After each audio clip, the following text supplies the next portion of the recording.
Rebel in that number 20 getting sideways as he came back in the throttle out of turn number 2. It's important to try and throttle up early, but you've got to be really, really careful. Check. Tires not to light the rear up. And I'm sure whether there was contact there, but certainly that was kind of the instigating moment down there. Absolutely. Fortunately for us, as far as the rest of this race is going to go, it looks like most of that top group did stay intact. We mentioned 16 TJ Rebel.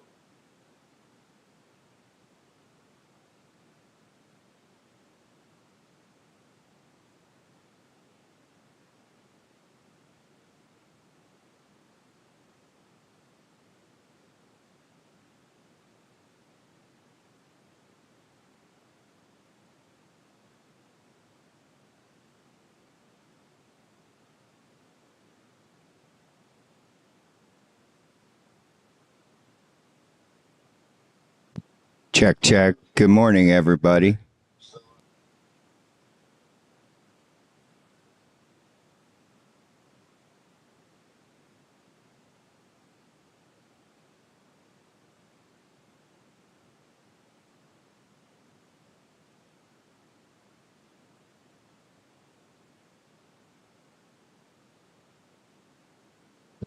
Okay, everybody, good morning. And we have just started the Spec Racer Ford race, and there was immediately a little bit of a snafu in turn 1. An additional one into the back paddock there, which leaves us. And so we've had a black flag all situation, and they're probably going to have to restart this race.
Hi, everybody. This is Racer Andy.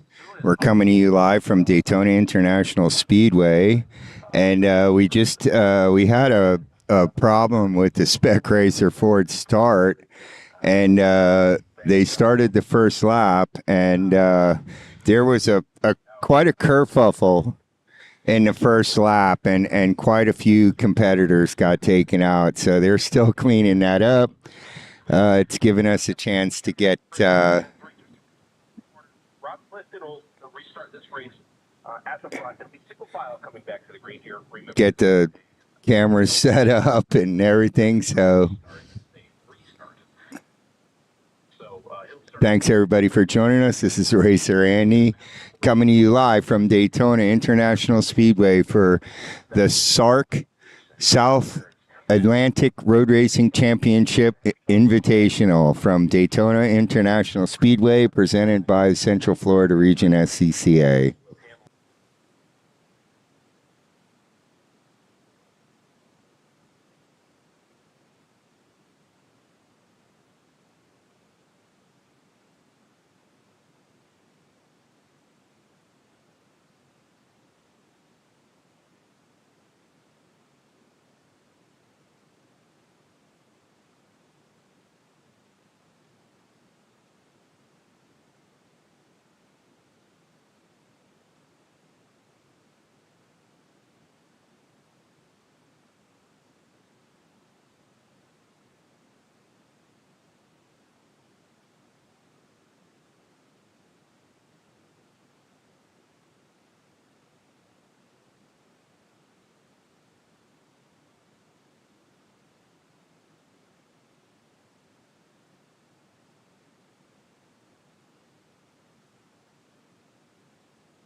number 16, TJ Preble with the 7 and 77, tucking in fourth and fifth. So pretty much all of them were as it was there, with the exception, of course, jumping up into.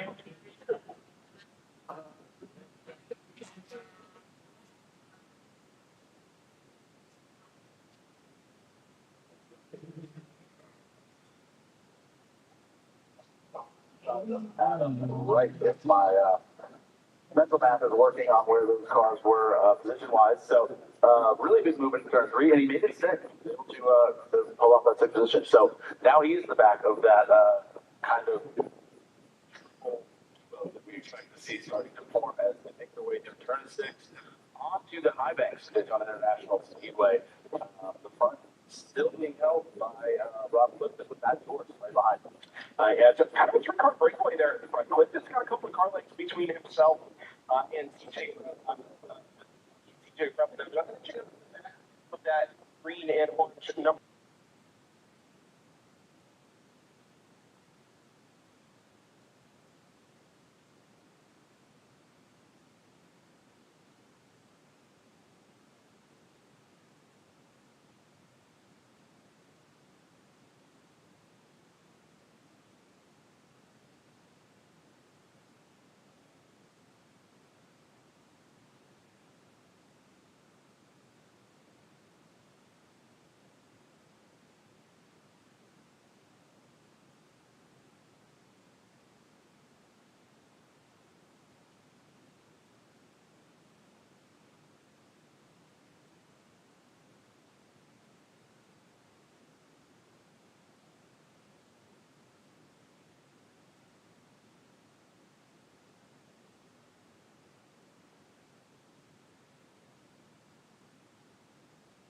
We saw it yesterday. So he's able to hold on to third, sandwiched between those two bears. And as they make their way through turn one, single file still playing nicely, but very close to each other.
Yeah.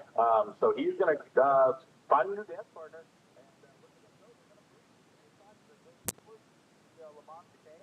And another shuffle, I think, is going to be Rob Clifton staying in front. Armin Alvin in second, and then it's going to split. And Matthew Horst in third. TJ Trouble fourth now as like a different cars. So this shuffle over through. Yeah, much different than the race we saw pan out yesterday, which was a lot more orderly.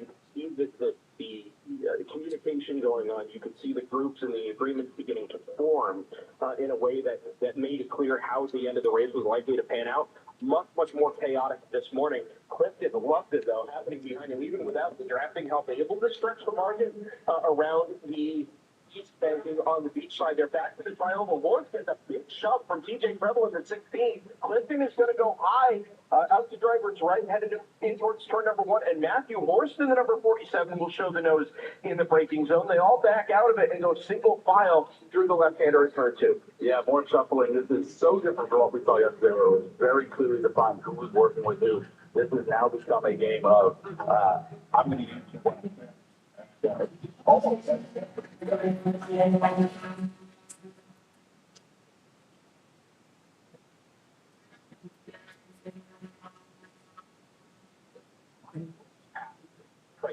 think Ayers has gotten that 5 in the number 7.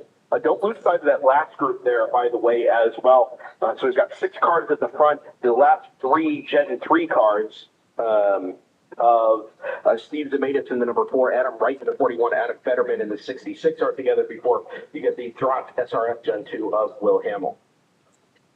Yeah, if they come up onto the banking here, it's going to be interesting to see how they've really put in 2 groups of 3. So no one really hooking up at the front 3, but there is a pair forming in the cars in 4th and 5th, which is Albanese and Ayers. They work their way back to each other. You can see those yellow stripes coming together, looking like one very large spec racer Ford. They draft very well together, and the appearance on the banking is very cool to see as they go up onto the 29-degree banking. 31 banking. Yeah.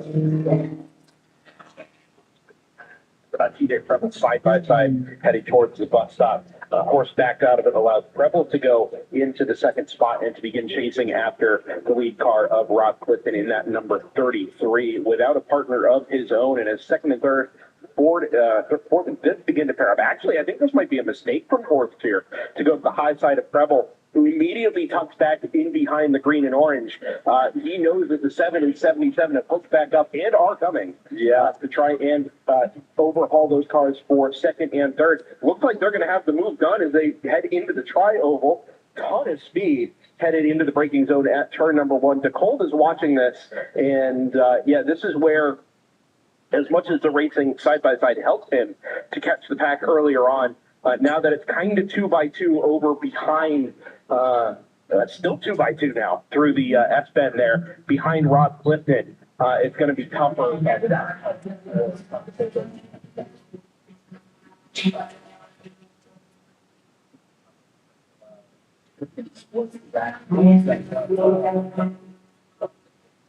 You can see how big of an advantage the duo of Albanese and Ayers had.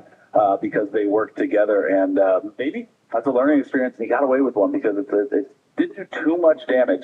Still holding on to that second spot, and maybe he'll learn from this time, and he'll go for the push instead of going around the outside. You can almost see the thinking happening and the pre-planning happening in real time there. Preble and I think Albany's is it's Ayers is the first of those 2 cars in the number 7, headed out of turn number 6. Oh, it is Albany's on the high side there. Yeah.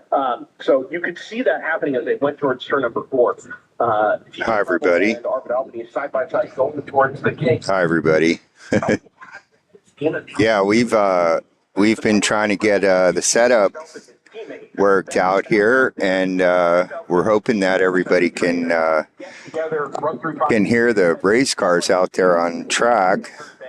And then you're working with your preferred partner there rather than dancing around with the cars that are racing around you there. Thanks for joining us, everybody. Yeah, you can tell that Albanese and Ayers are comfortable biding their time because they know that this organization at front. The cars are out there moving their way around the banking right now. This is This is the invitational race. Interesting decision making. I can hear them coming around the front straightaway.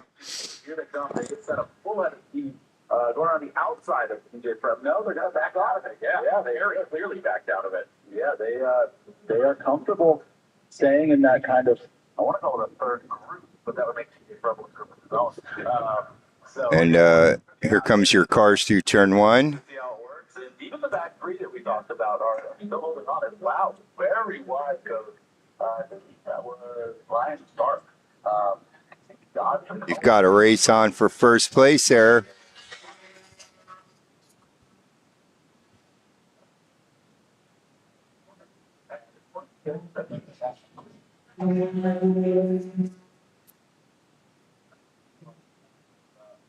So we've got an exciting Spec Racer Ford race going this morning. Good morning, everybody. We're just getting the setup working out. And we've... in 2023, they ended up having to shorten the course because of some flooding on the other half. And first thing Sunday morning, we started a race with 5 Spec Miatas on a little... Looks like we've got a pretty strong stream going. Thanks, everybody, for joining us. We've been on the air about 40 minutes, and the vast majority of that time was spent under a black flag all. There was a problem with on the first lap of the Spec Racer Ford race, and we had a pretty good pile up in turn one, in infield turn one. So they've cleaned that up. The race is underway now, and thanks everybody for joining us.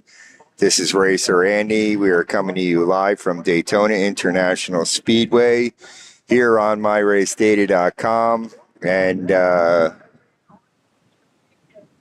I can hear the cars coming around on the east banking. See the damage that well, you won't be able to see the damage that it's done as they re-enter our frame here. Now probably 10, 12 car lengths between the group of 3 at the front and the 2 teammates there, 77 and 7. It doesn't take much.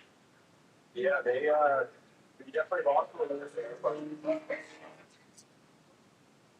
allowing them as they get to turn one, maybe 2 or 3 cars like, but Albany is going to go very wide, and Aaron going to let it back in. I thought you may take the opportunity to swap position and maybe switch who the lead car was, but no, they're going to stick with that, of course. Here come your first, second, and third place cars, and they are using the whole racetrack, racing fans.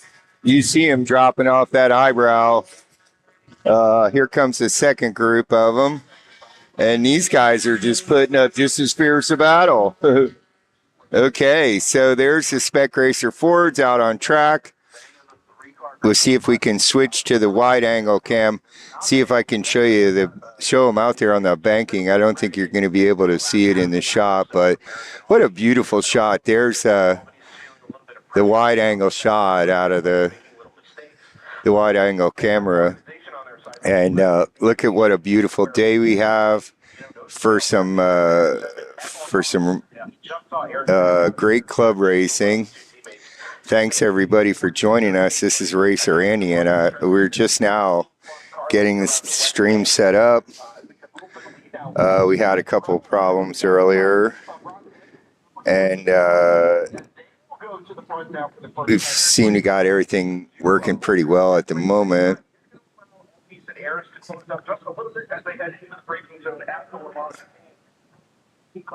Maybe a dozen all these again wide at the entry to turn 7.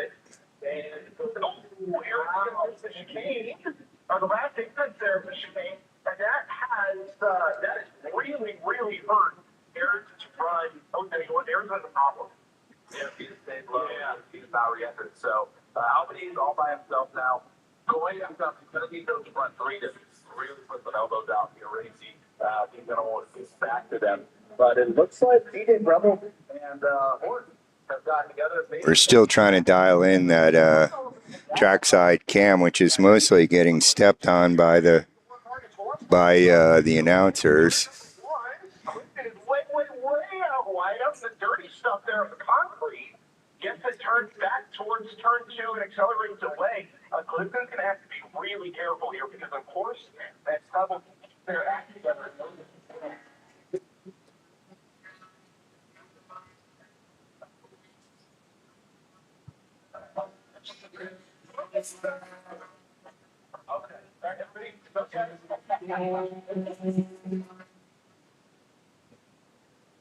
About 4 or 5 car lengths off the back of the second place car of TJ Preble. But yeah, if those two can keep their act together, it's going to be hard for Clifton to stay with them.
The apex out, and then what? As they head towards the apex of the Western Horseshoe. Yeah, but now it'll be Torts all alone at the front.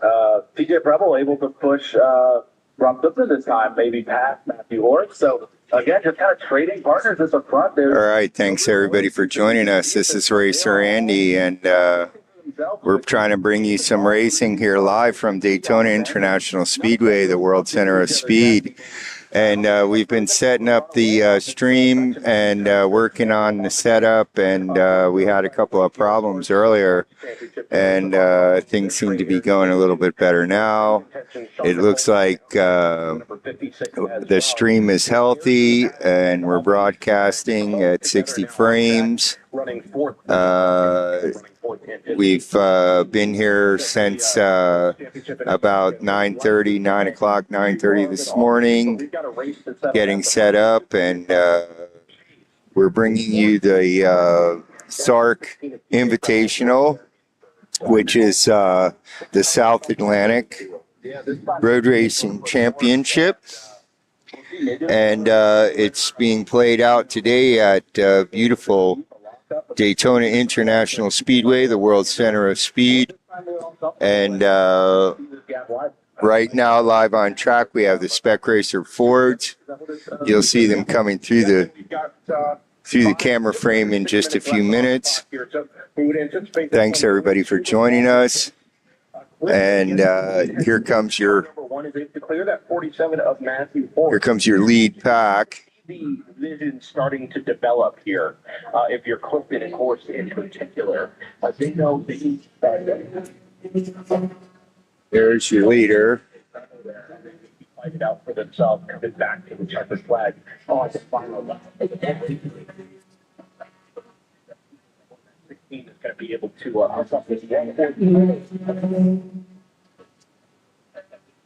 reservation here if you're either in the 47 or the 33. Yeah, I'm curious to see how they're going. And some good racing going on there. As they exit turn 6, I've kind of got some theories in my mind. Obviously, the pack was reduced by several racers as they, like I say, they had a little snafu, and in turn one there on the first lap that resulted in a black flag all. So he's waiting for Matthew Horst, try and get into the back bumper. Connecting somewhere in between NASCAR 1 and 2 on the banking, but not real early. TJ Preble is going to be able to stay fairly close. They're not going to quite get the hookup and run that they wanted. So it's going to stay a 3-horse race still. There's no separation really happening. And whoever that leader is, I think really does need to continue to drag the brakes out of some of these slower corners up onto the banking. So thanks for joining us, everybody. And I hope you're enjoying the racing so far this morning. We're going to be here till the afternoon. They had a great Twilight Enduro last night, which I would have loved to. I would have loved to have been here and been able to broadcast that. 16 as the field heads towards the white flag to begin the final lap of the 2025 SARRC season. Yeah, there they go. They built them probably 5 or 6 car lead. We've got the front 2 there, and they are separated going into turn 1. So maybe drama free. TJ Preble drives real deep into turn 1, trying to make up as much ground as Here come your leaders. Together, trying just grab a sniff. And they are just having quite a battle. Running down. This is a championship race.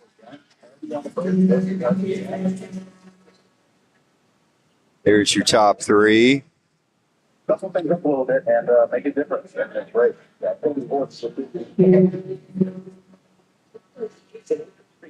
Here, we're coming out of turn 6. Something to work with. If they can go by that 33 up Rob Clifton and leave him as kind of the odd man out in this trio, but that's going to be up to Horst to decide what to do. If not, he's going to have to hook right back up. You can see the guys threading through the second horseshoe and then out onto the banking there, and just barely in the shot. They're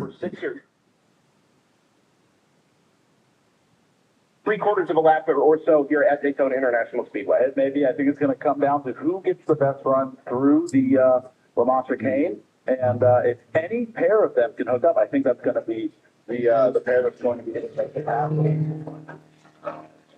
But TJ Preble can get to the back of Matthew Horst. Could be a little bit of a shakeup. So let's see as they come down into there. It looks like everyone is clean so far.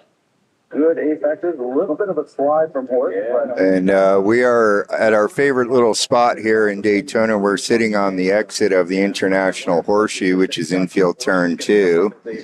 And the banking is around behind us. And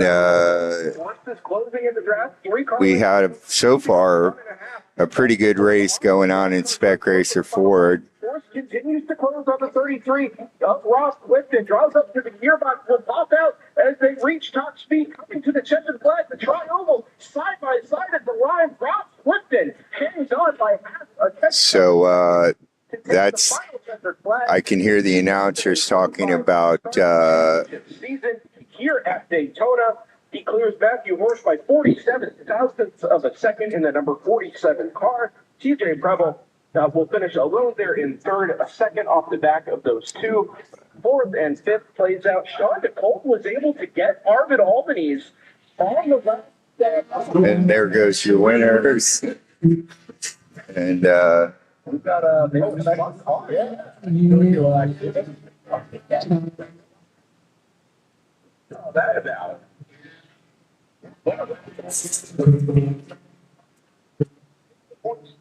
Championship here is going to go to Arvid Albany in that number 77.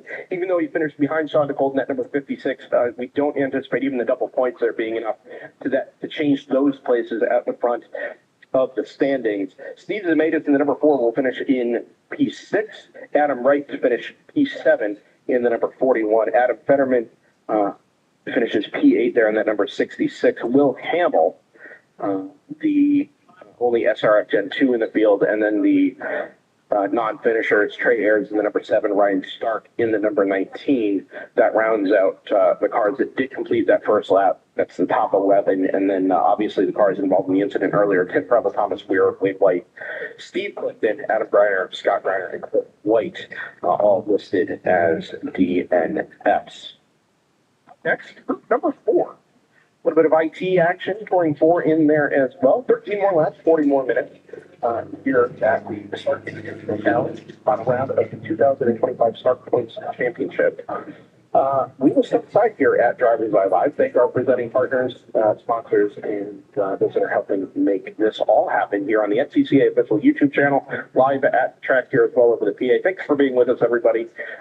Hang tight for the next couple of minutes. We got a couple of cars to go recover from the island over there behind turn 2. And when we're ready to roll out to Group 4, we will rejoin you from up here in the booth, Brendan Kazmarek and Nick Storiano. We'll be back in a moment.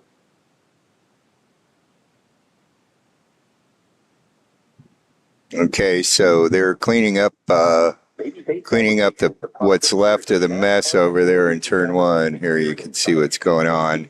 And there's a couple of cars that they kind of had moved behind the wall. Visit babyfacefabrication.com to learn more. At Sweet Tech Automotive, our mission is to deliver unmatched performance, innovation, and reliability to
start finish line to take the final green flag of the 2025 SARRC Championship.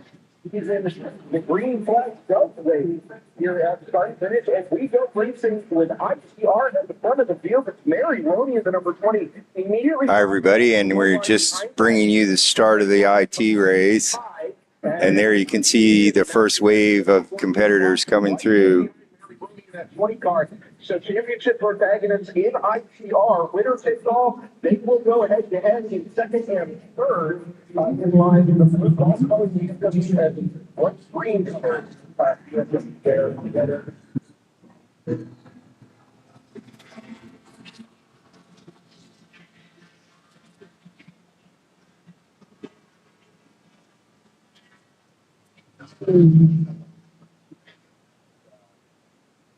ICR competitors goes tail like that.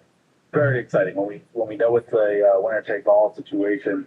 It's pretty exciting. But something that yes is we got the tag of the read that wave for the ICF race, and there they go. The 25 is going to go around the outside and look to hold the lead as the Acura also going very deep. Oh, cannot hold it. Yeah, not getting that one back. That is, I believe it'll be the number 74. He's part of that championship battle there. Butterwood is the one who has it all here. Doesn't need to win, but it would make it a championship. Here's the position at the end of the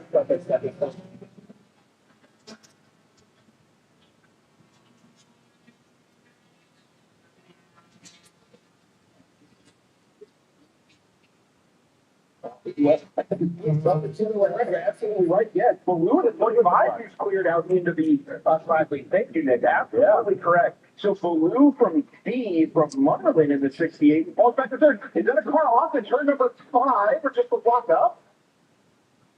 Just the lock out. That's the lock. Okay. Yep, locked it out the window there. We did have it on camera. So locked it out the window behind the smoke. Everybody says, hey, there's a trio, however. Definitely sometimes they had on the bank the first time. Yeah, my rough match shows that if things were to stay this way for this very long race, so we able to get the best. The first look to the Monterey because of that gap that was in the middle of it. So, an instant start already for the IPF group. Yeah, and to put it more simply, as far as William T. versus Baloo goes, that one is a winner goes best situation. They come into this event right on points at 142. Somebody just had a little bit on drop when we shoot the math on the race, but after that, depending on how they all shake out.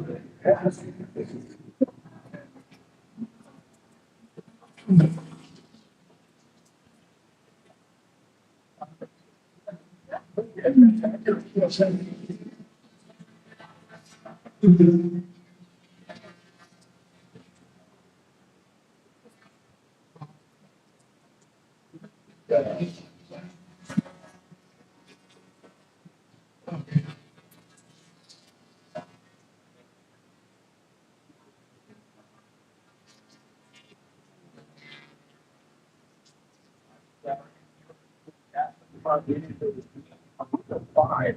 Headed out of turn number 6 Corvette from a pair of BMWs, the NC Monster Miata there, slots into fourth place overall. That is Charles Alventore here into number 91. So able to jump, actually able to jump everybody off the start. Grandpa Payne did that, started to make the sprint change forward.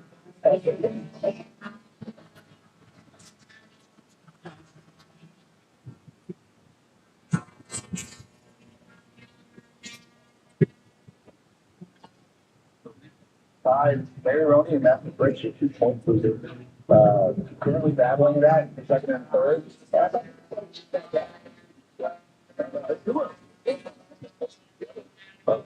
Four cars will trust all and make a breath. Change again at the front of ICF. As we come up out the window here is the blue color. Black color is number 16 of Ross Marlin is gone. The point there. Here's the number 74 of William T. And also more importantly, you're asking for the red number 25 is Peterbilt loop. So it's kind of a slow lift start to line with that number 68 off of the same position, but able to get back into the lead as they work down towards turn one, turn one and two. Accuracy, draw up for there, they hip drop gear heading towards the launch again. Yeah. Yeah, B is going to make the move to the inside as they go to the end.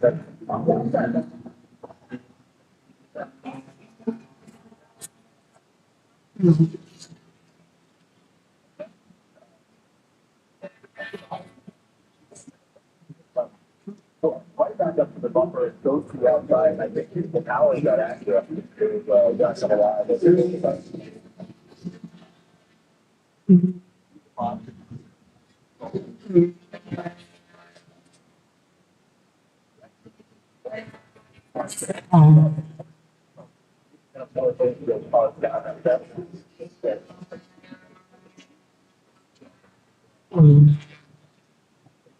Back down to number 25 up to the first side.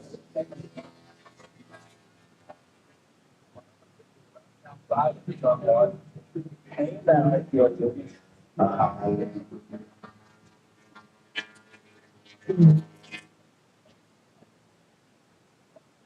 Back now on that straightaway. Take the adverse situation for the Mazda. Yeah.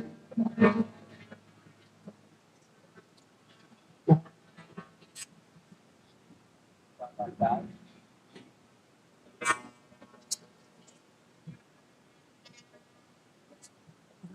Like they go to number 5 now. Yeah, I suspect one of those concern is that well, if he doesn't, he'll go ahead and it's going to be golfed at all by that number 74 feet, and he's not quite as quick through the twisty stuff. That he's just going to get out dragged on the straight through the stuff by the time he gets to it allows you to for each way they have each quick or quick. And they can all together kind of draw away from the 25 of Peterbilt loop. Up at the front of the field, the Corvette team tie, car number 3 at the front of our car, Mary One, number 20, was still number 14 Matthew Britt, but he little wide there being this car number 2. And just about that, 1-3, number 14, and car number 2, as they head towards the international working. Dive on the brakes and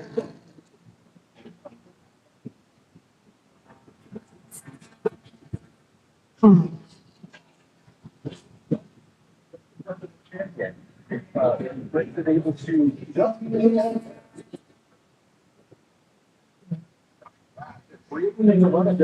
here at the end of the race, that may be the best opportunity. Certainly one of the first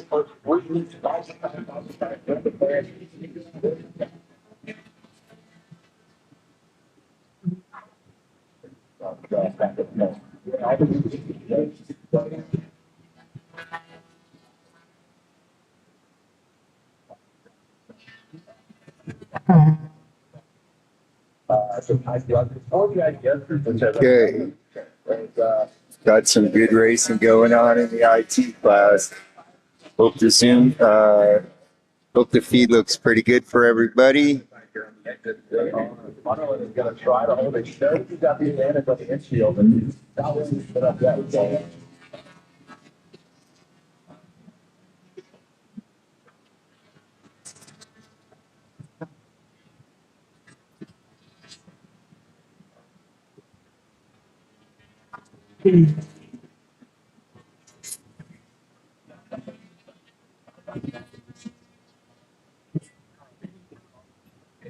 As you work past the end of the exit wall there, headed towards the international horseshoe. Again, it really does kind of give that advantage to the 68 of Rob.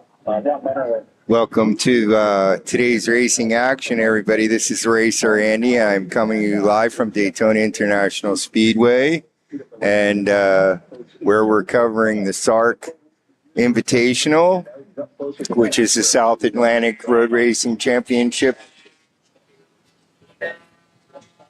And we're hoping you can hear those cars, but they're not clipping the sound out too badly. Here comes your overall leader, and you can see he's got quite a bit of lead here on second place. And there's quite a battle going on for second and third.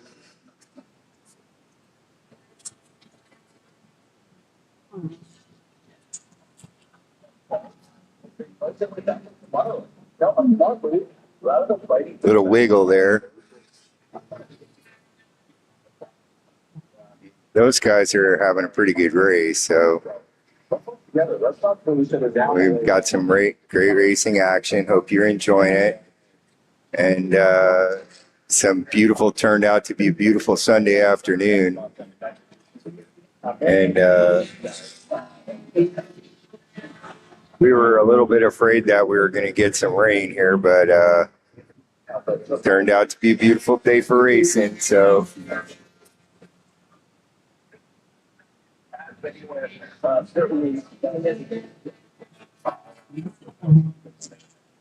Well, so far it's not working out. I'm going to draw a little bit of the glass, but it looks like nicely is easy.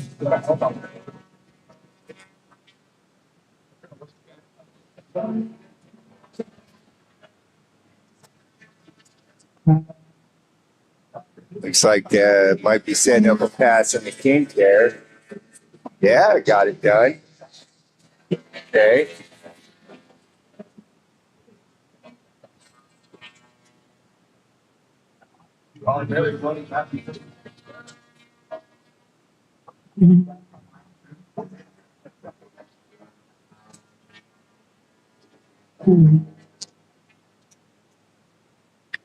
And pretty soon we're going to have to start plugging stuff into the battery power, I have a feeling.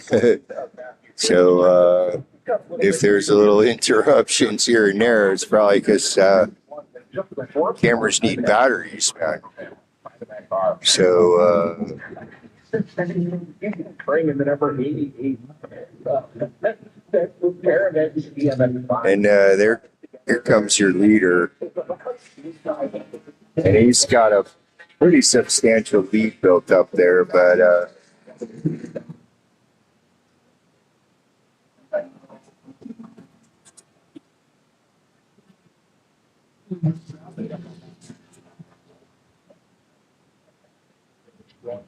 I think I feel race by and it's really easy as well. We're gonna start with the Lexi. And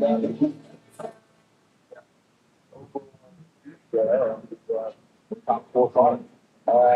Looking right now, want to stay out of it, or they're going to start this.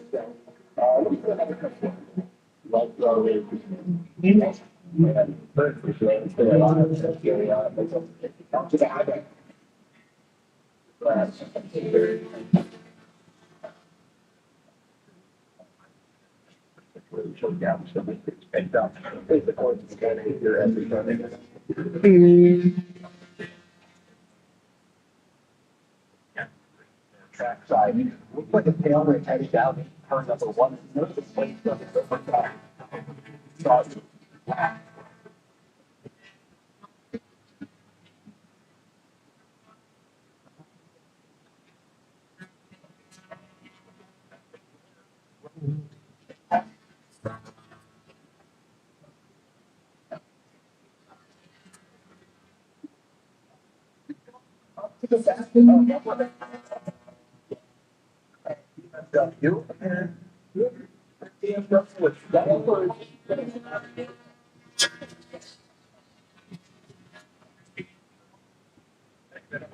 Yeah, that's the thing of that thing.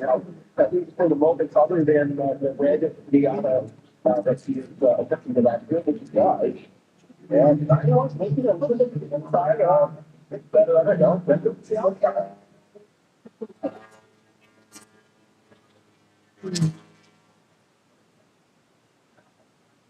That's correct. So, not even making it work, but you can see already on the wall. He's getting impatient, and you know, some of the gentlemen that get let that race.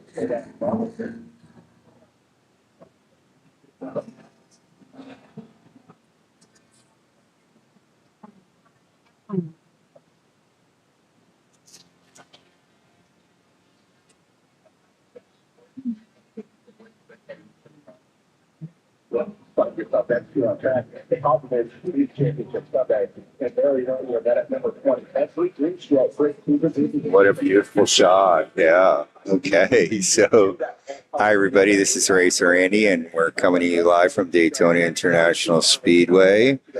And we're trying to monitor those race cars and make sure that they're not clipping the audio.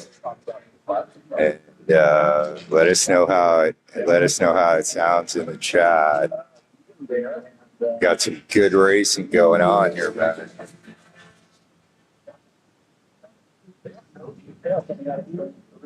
And make sure there's the king. Pretty good gap on the next car.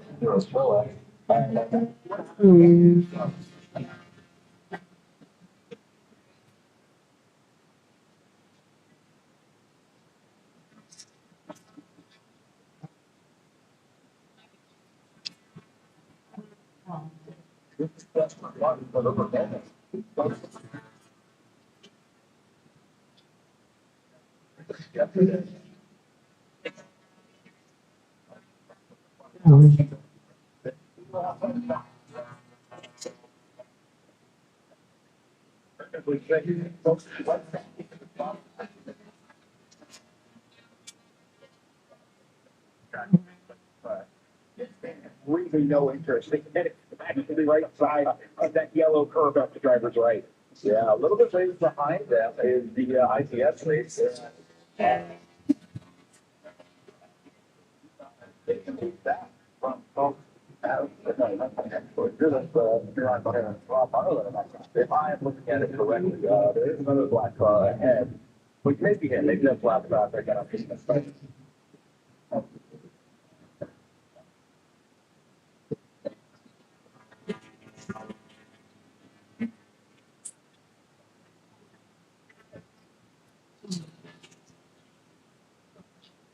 okay, there's one of those way up front that 10 more furlongs for the back. As I'm told you, in that number 74, then allow cars to make people see that.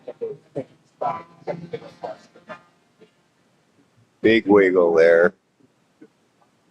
So some of these cars have Still going at it. these guys have been here competing in this race since yesterday. There was a 4-hour endurance race last night, and when I got up to my hotel room, which is across the street from the super speedway, I could actually hear the race going on, and the SCCA is providing coverage of it as well. So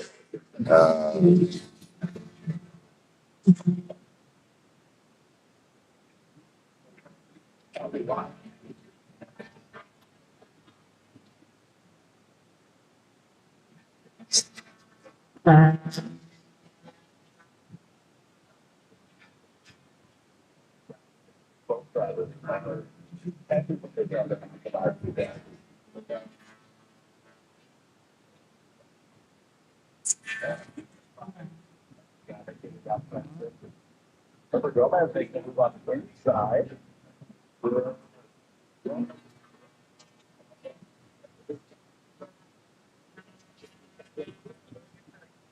I just signed it to the side. Thank you very much. I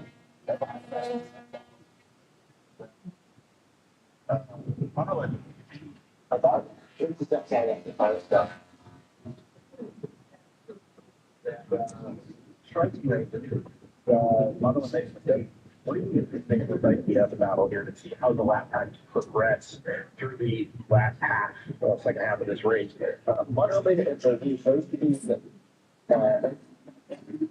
there goes your leader in your second and third place. And that's still a pretty tight race. And woo, we've got a car. It's going to, I believe, impact the fence. Whoa. Okay. That was kind of hairy. At first, he was coming right at us. And he continues on. So I hope we got a good shot of that.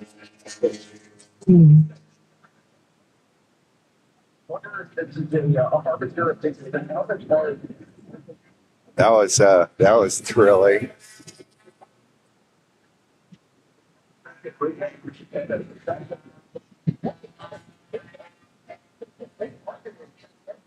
The IPA and ICS are absolutely going to come together here as they head to turn number one. Do they find a way? Okay, here we go for some last lap action.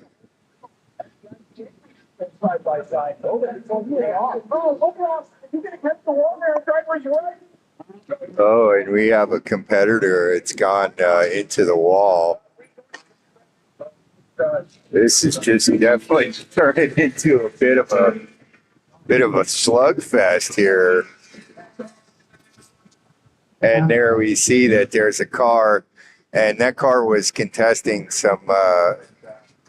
He's got some problems, and hopefully it's that will end up stopping the race on the last lap. So, and he's actually put it in reverse, and I think they're going to try and get him inside. Yeah, he's pulling inside the fence, so hopefully they can get. I think they're right down to the last lap. So,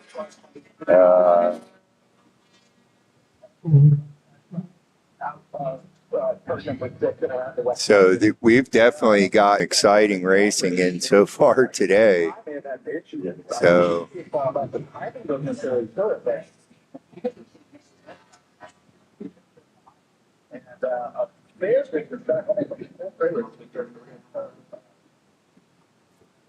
Look how close those two cars are. I mean, these guys are just going at it. So,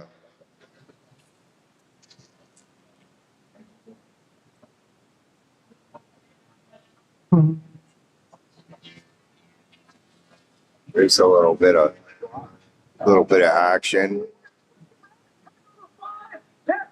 Right up to the back of Mary Rooney in the number 20. Got it all off in the way into the Western Horseshoe. The pump slides around and comes to a stop and it takes on.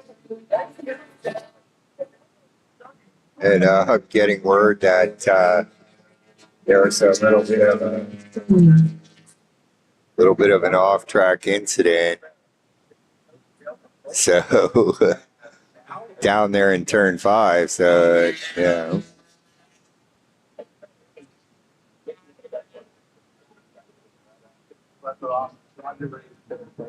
It really is remarkable how much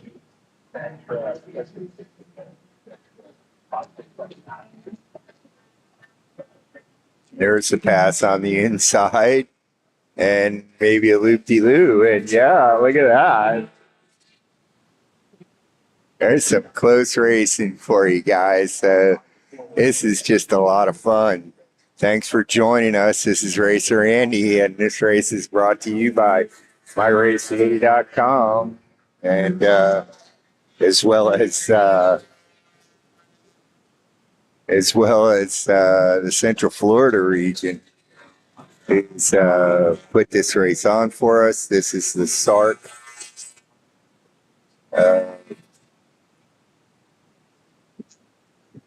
South Atlantic Road Racing Championship.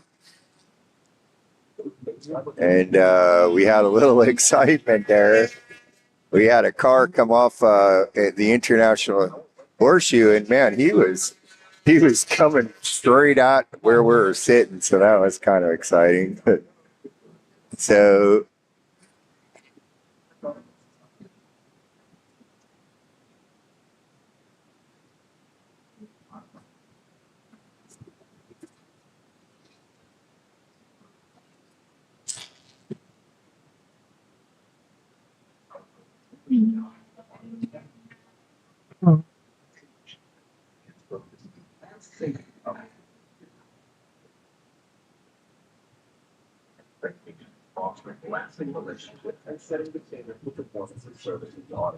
I think that's a wrap on the IT cars, and like I say, there's a little bit of last minute.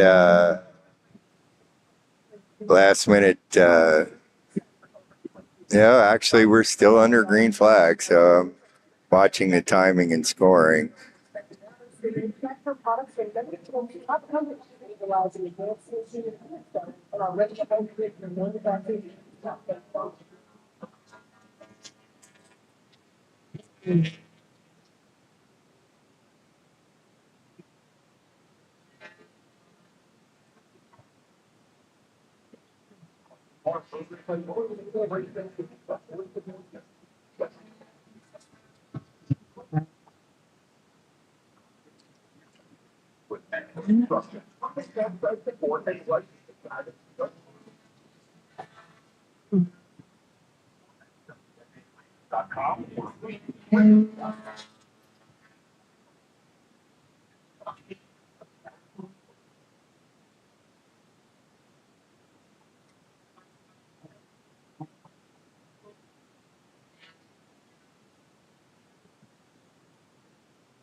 So one thing we're noticing for sure is that my voice is bleeding.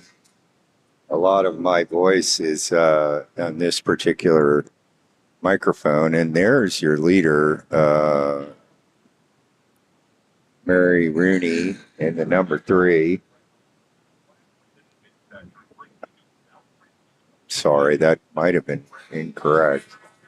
I'm trying to check the timing and scoring here, but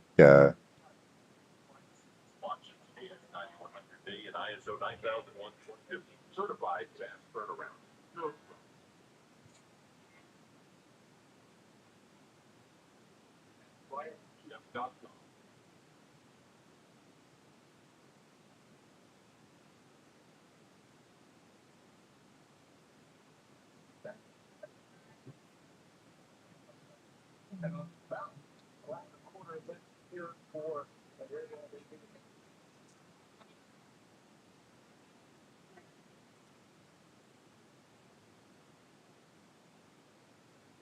and we're still trying to get that.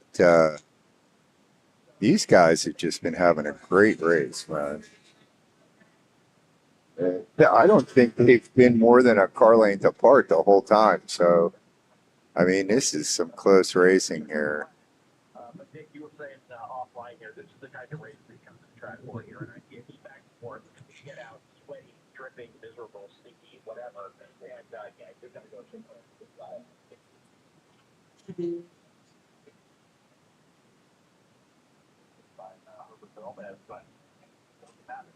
within a lap and a half, they had brought us. Race is on. Don't think you can have it.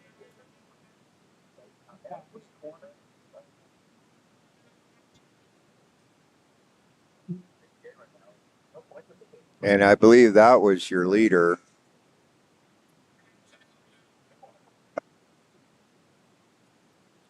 in the number 30.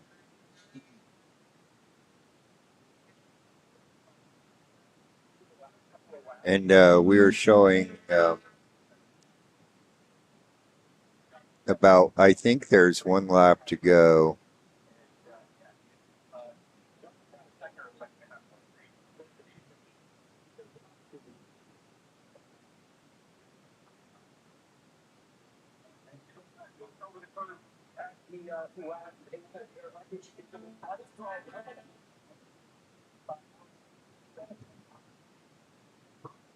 Not able to do it, however, and they're going to spot Notice the Taylor up. I think first time we've seen a Notice the Taylor side by side over the last couple of laps. They're going to be working at their final lap in 2025 on the championship. Couple of moments, maybe you can see yourself. So I believe these are 30-minute 30-minute races.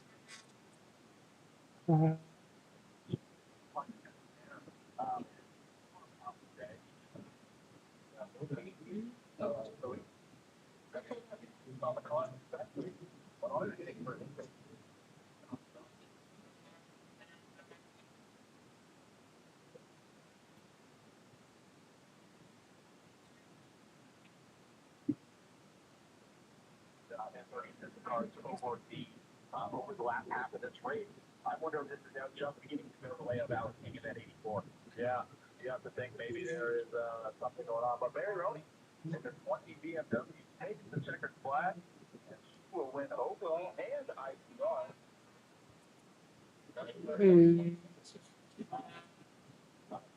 And Kind of went by the wayside in the middle portion of the race. Actually, looks like he ended up retiring.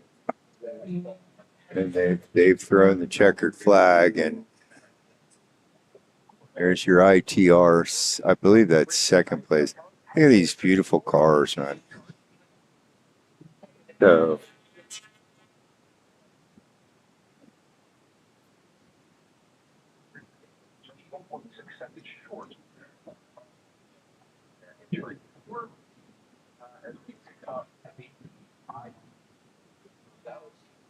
so that's going to put a wrap on the IT race.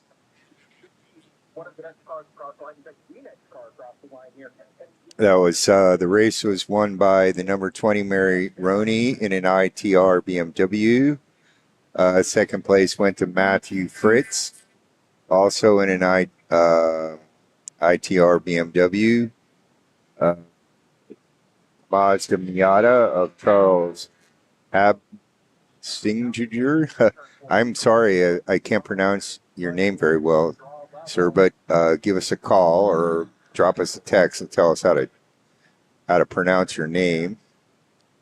And that was a pretty good race. We're gonna try and get a battery pack in the main camera before we run out of battery.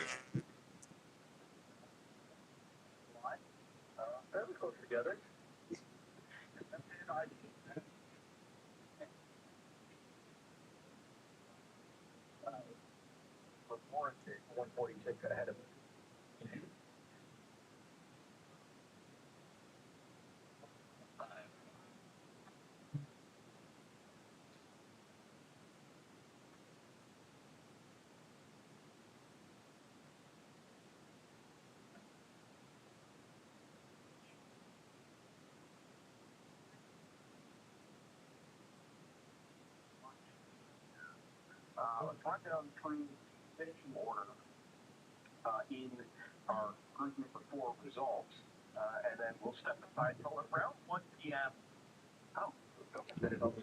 Okay, so I believe they're talking about taking a bit of a break.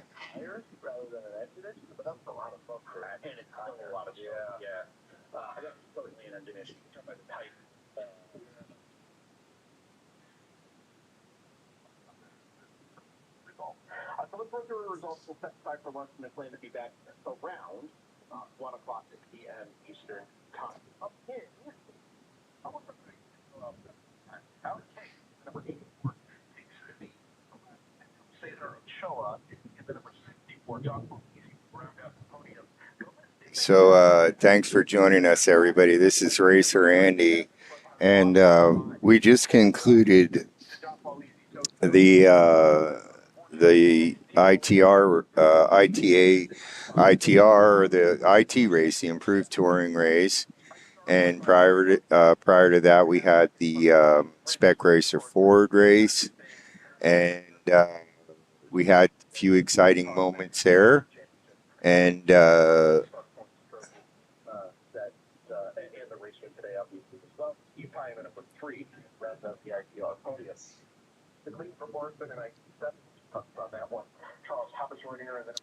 and I believe they might be getting ready to take a break for lunch.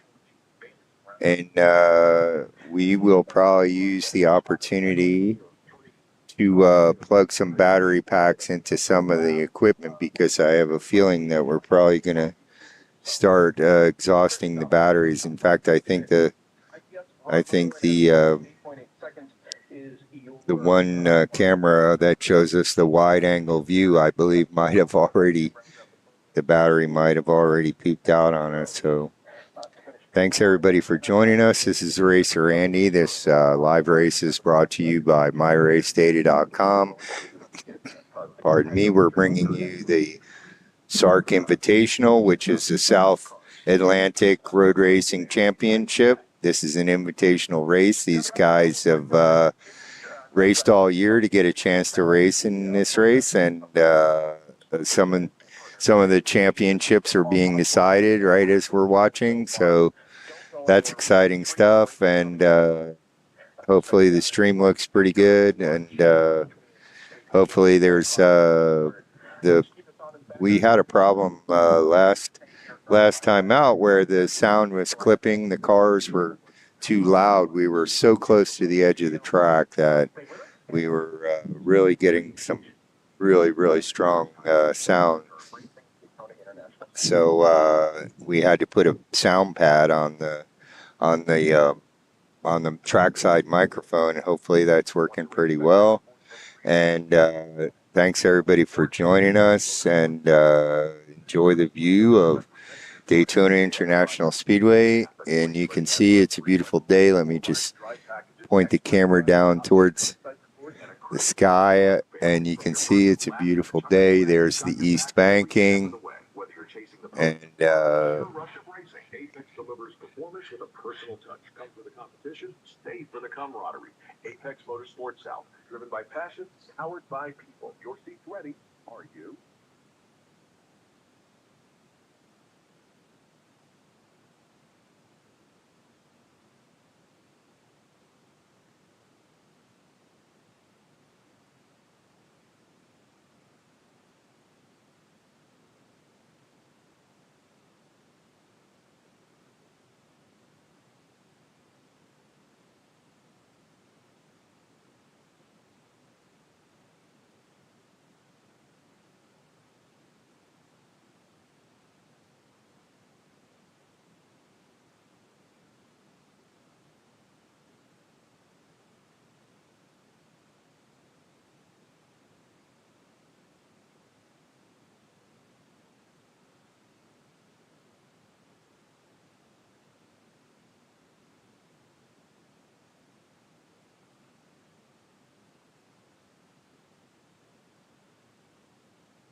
Hi, everybody. This is Racer Andy, and we are in the lunch break.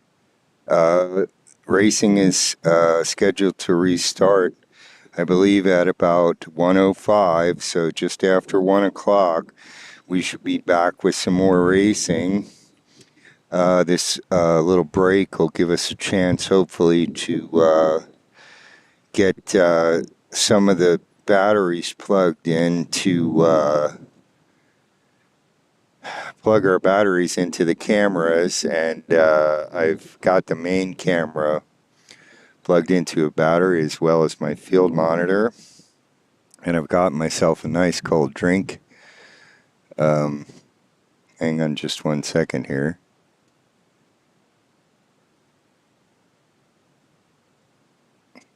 And hi, there's Andy up there in the photographer's nest, as you can see. And so far we've had a pretty exciting race. And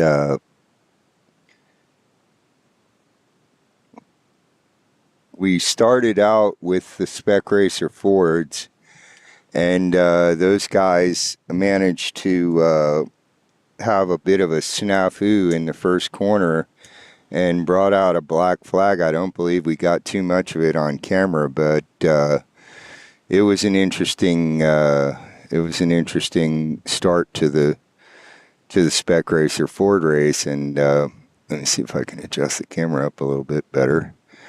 And so they actually had to stop. They black flagged the Spec Racer Ford race for probably about 10 or 15 minutes, and while they cleaned up the mess, there was about, I think, 5 or 6 cars that were involved in the incident, and they had basically completely blocked the track right at the exit of turn 1. Let's see if I can spin the camera around. Basically, that's right in that area right there. So hang on a second.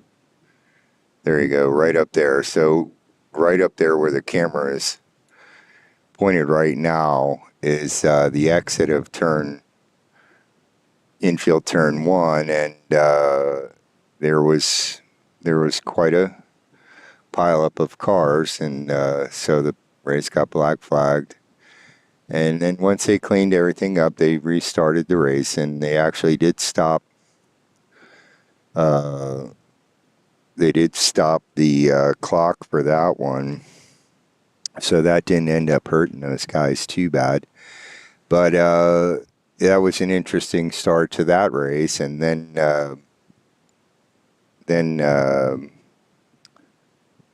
we've watched the IT Improved Touring race, and that turned out to be a great race too. And that started with two separate waves, and as you can see, I'm getting a little bit of breeze. That's why the camera is moving around. Woo! So we may have to take a short break here and try and get the canopy. I'm holding it down with my hand. So thanks everybody for joining us.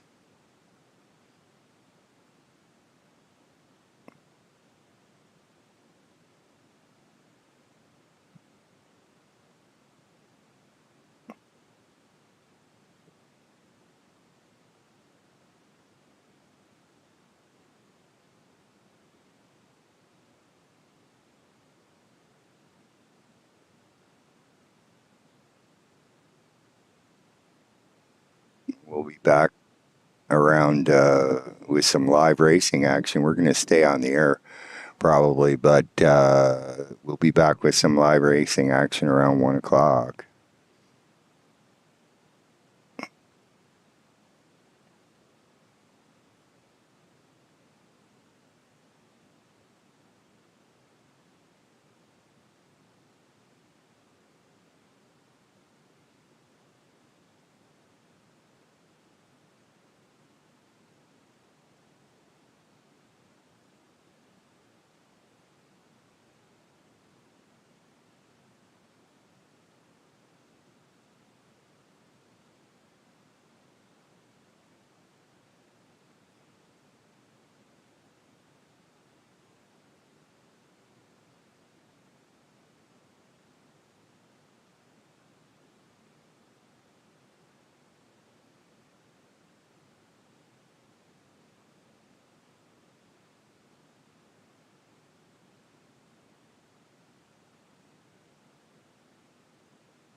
Hi, everybody. This is Racer Andy, and we are coming to you live from Daytona International Speedway. We seem to have a lot of wind noise there, and it is a breezy day, so I apologize for that.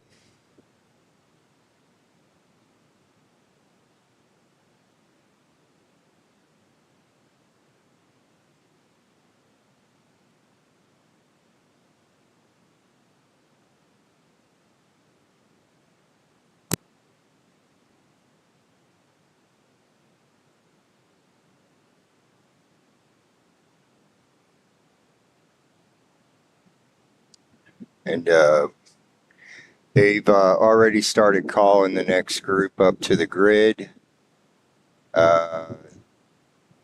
You should see some on-track action, I would say, in about 5 or 10 minutes.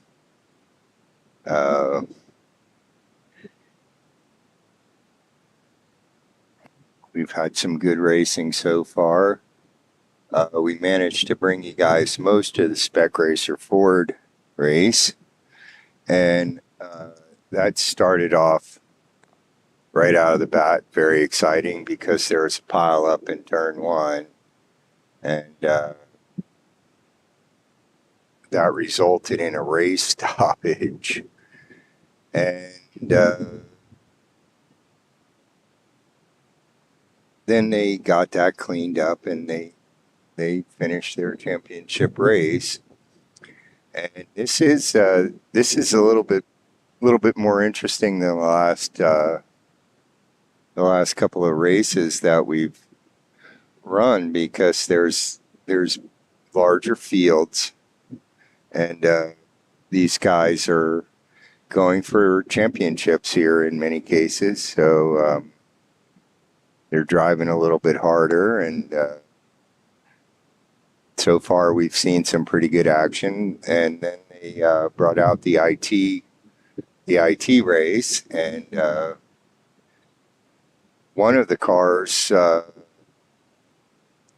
kind of ran off the edge of the racetrack and was pretty much headed right at us, and so that was interesting. And so I hope I caught that on camera, because it probably made for a pretty spectacular shot. I think I got it. And so we'll soon be having some racing action. Thanks everybody for joining us. This is Racer Andy, and we're coming to you live from Daytona International Speedway, and we've just been having a really good time so far. And join us in the community forum. There's a chat set up there, and if you want to participate, or you can get online with us on YouTube, and you can maybe make a comment there. And so I'm trying to find the schedule. I know I have it somewhere here.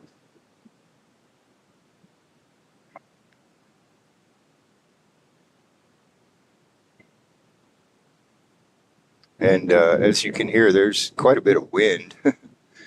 And a couple times the trailer, the canopy has got moving around. Now it's blowing so hard that it's actually shaking the truck. You know, we're sitting up in the truck, and it's actually rocking the truck around. I would have to assume that's probably because we have the canopy hooked to the truck. So hopefully it's not strong enough to blow the whole truck away. Okay, so the next race up is Group 5, and that's the Spec Racer for the Spec Miatas. And really, out of all the classes that we come here to watch, this has definitely got to be one of our more favorites. So, you know, and those guys, there's probably going to be a pretty good size field. And so they should be starting in about 5 or 10 minutes. And thanks for joining us here on the live broadcast. And we're coming to you live from Daytona International Speedway.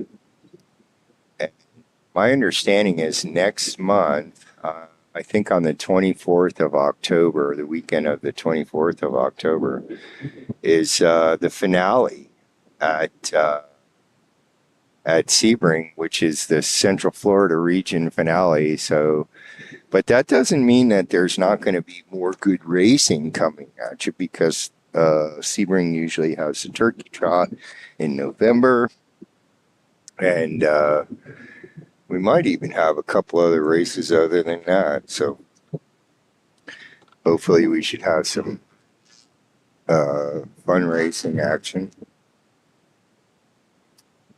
for the next couple of months.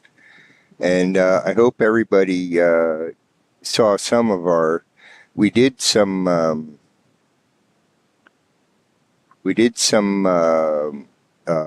edits on the last live feed, and we were able to recover a much better sound file off our sound recorder, and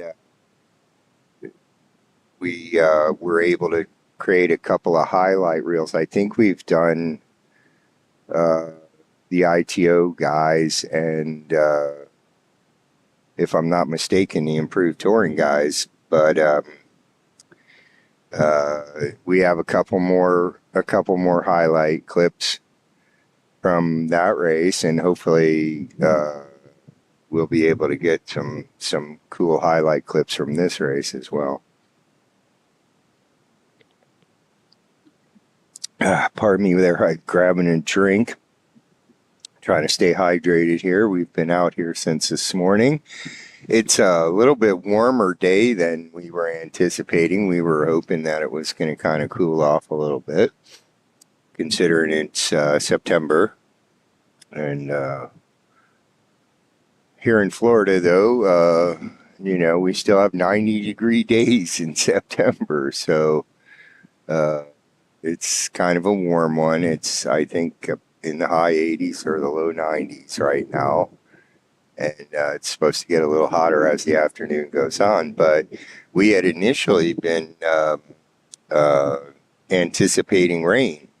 And most of the recording equipment is not waterproof. So we were considering possibly even covering this race. But the weather patterns kind of changed a little bit. And now it looks like the rains aren't going to come till tomorrow or later on in this week, and so we have beautiful weather here in Central Florida. We're at Daytona, and here, let me switch over to the wide angle camera, and you can see the beautiful blue sky. You can see there's some clouds. Hang on, and I'll adjust the camera up and give you a kind of panoramic shot. So look at beautiful Daytona International Speedway. So there's a shot down towards the west banking, and you can see the beautiful sky. And there's the tower and the grandstands, and there's looking straight up, and you can even see the other camera there and Andy waving at you. So it's a beautiful day. The sky is blue. There's a lot of cloud cover, but overall, it's a beautiful day, and it's a great day for racing. So thanks for joining us, everybody. This is Racer Andy. This race is brought to you by MyRaceData.com, and we'll be back to the racing in just a few minutes. I can hear some of the cars starting to fire up in the paddock.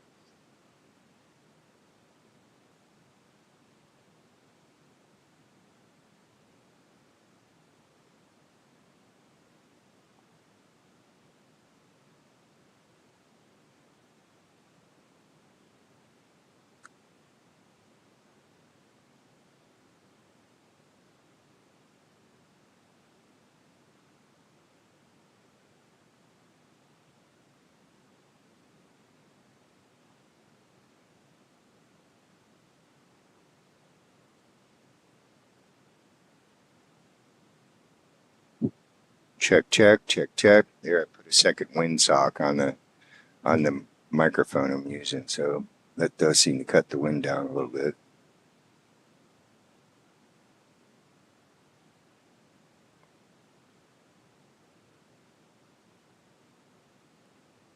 Hi, everybody. This is Racer Andy, International Speedway, and we're getting ready to bring you some exciting racing action. Points finale for the 2025 championship season. Double points on offer today, as they have been to our first 4 groups. We've got 3 more to come now, and of course we begin with the Spec Miata field.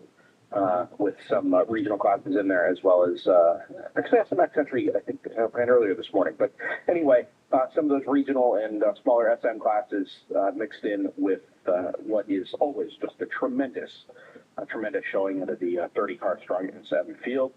My name is Brendan Kazmarek, joined, as I have been all weekend, by Nick Soriano up here in the booth next to me. Nick, this is kind of your wheelhouse here, Spec Miata. It is, yes. This is my bread and butter. I am excited for this one. I had the opportunity last night to walk around after the Enduro.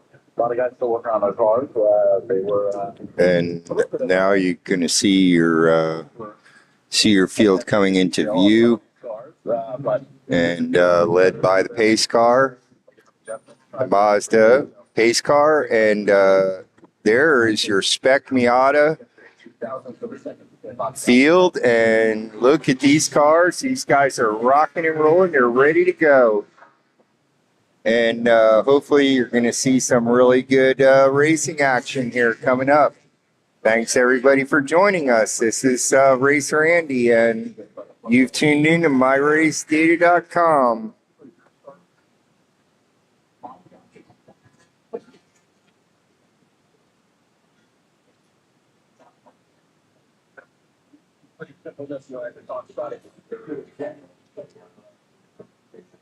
Now, there's actually 4. Let's see if we can. We're still trying to figure out exactly how we can turn up the. Second row, 134, Christian Meyer alongside the number 10 of John Davison. So there's your field. This is actually 4 different classes. There's 4 different classes of Spec Racer Ford. So.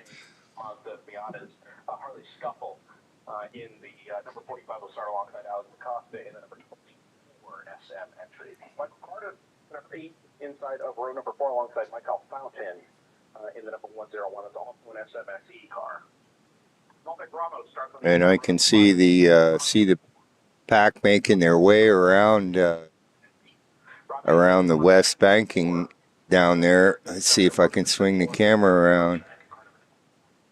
We get 7 and 77 again on row number 7. We got a little bit earlier this And with Ellie Gossett alongside in that number 7. we are anticipating a race start in just a few minutes here. Thanks for joining us, everybody. This is Racer Andy. I'm coming to you from MyRaceData.com. We are looking for the racers to come around on the east banking, and we'll hear the motors come up. They are making their way through the bus stop chicane on the back straightaway that apparently nowadays they call the Le Mans chicane, which is, I guess, pretty cool. So now I'm seeing the cars coming around on the east banking, and they should be coming into view any second now. In car number 80, another SMSE car. Caitlin Kinley in car number 17. It's an SM entry. We'll start inside of row number 30 with Owen Osseroff. In car number 36, start alongside. Last row on the grid, Peter Summerford in the number 33 alongside Ken Stiegel. Car number 64, an SMSE car off the back. Nick Soriano, rows of 2 all the way back behind the classic Mazda Orlando safety car, headed towards the front, the trioval here, where we'll take the green flag. FM always has the E-best formation coming to the green side. That's on absolutely no difference. And the motors come up as competitors make their way across the tri-oval and down into infield turn 1. They should be coming into view any second now. Into turn number 1 on the inside. Man, they are bumper to bumper. 6, 7, 8 rows back. Nothing between any of them. Let's see if they can make it through. And here comes a pack. You can see them, man. Look at this big old snarling pack of spec Miatas, man. Oh, look, and look how close they're running. That's incredible. Look at that shot, everybody. Passing all the way down through the field.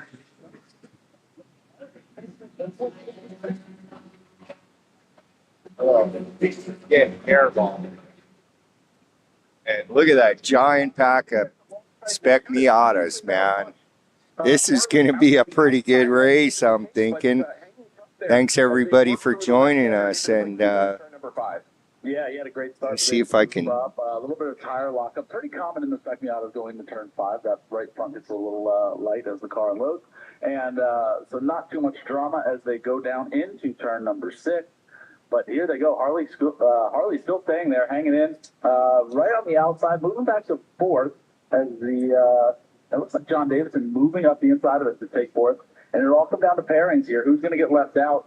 And we'll see how things shake out. It looks like Harley was able to file in, leaving John Davidson in that kind of no man's land spot in 5th position again. I think that's McTutis actually all the way back. He got shuffled back. Okay, I so think we saw him coming out. competitors are making their way around, making their way around the front tri-oval. Yeah. Way back there in P5. So Harley is kind of throwing the cat amongst the pigeons here with the SF cars. And if it's leaving anybody in a weird spot here, it's going to be Chuck McTutis in that number 66. Bobby Goff. Here they come across the front tri-oval. The Le Mans chicane. Oh, no, they're in the bus stop right now. Now, a little bit further down the line, they're going to end up getting a little bit more spread out, but these first couple of laps should be really interesting. So I'm going to try and hopefully you guys can hear the sounds of the cars.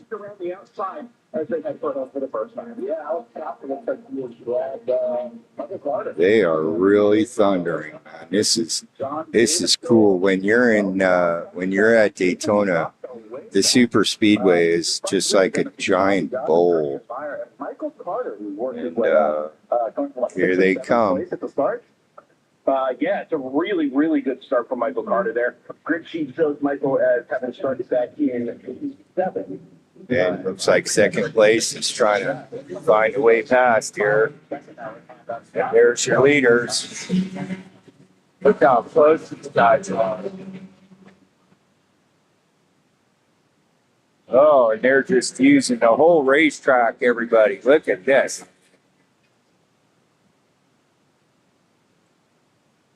And I mean, there's just a big old pile of dust from them guys going through here. It was kind of crazy. So that was exciting.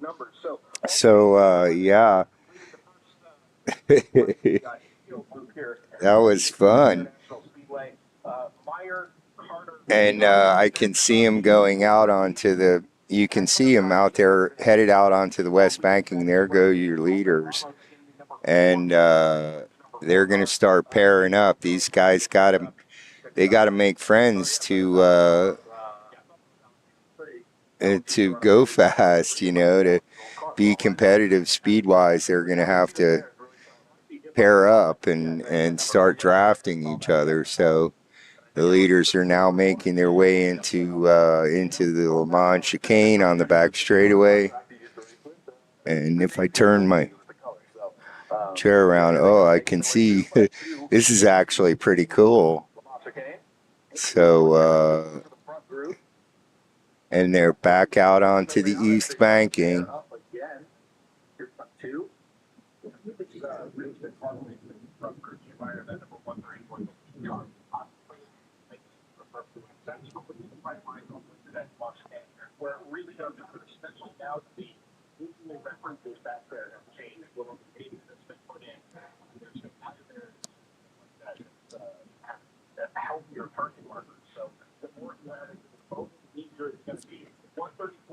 Okay, so we should be seeing guys coming into view here.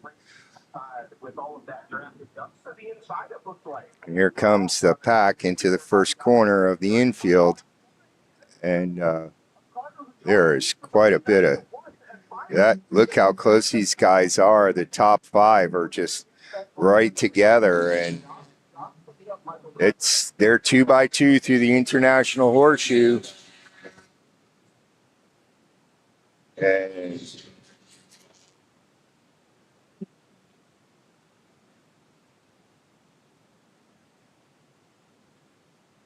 now, and don't forget, because some of these guys, there are 4 different classes of spec Miatas, and some of them use a spec tire, and some of them are the 1.6 liter version of the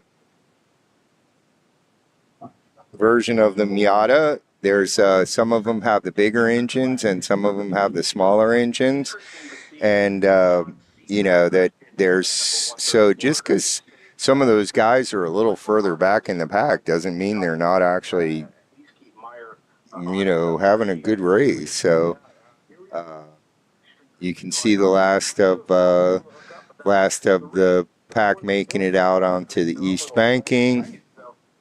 Very tight as they come towards the Lamont chicane. See if anyone makes a move. It looks from here that everyone's going to play nicely as they file into the Lamont chicane. We'll see what's coming on the And so we're about 2 laps into the. See if I can bring up the live timing. And no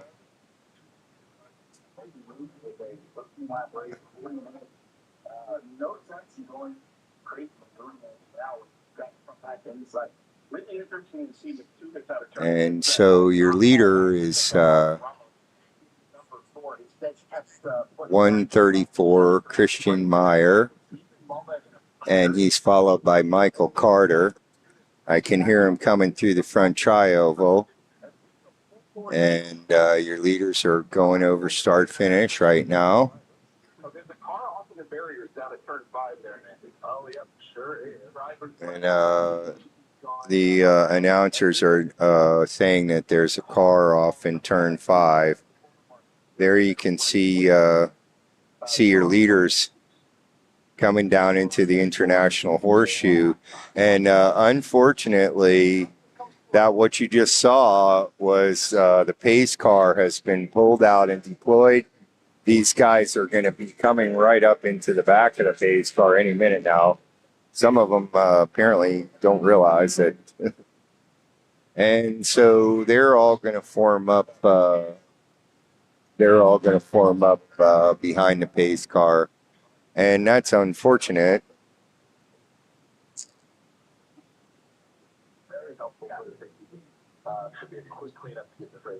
Hopefully they're going to snatch this guy up and get him out of the way. And you can see the back of the pack, and those guys are, trying to catch up to the back of the pace car. And right now I can see the pace car down there.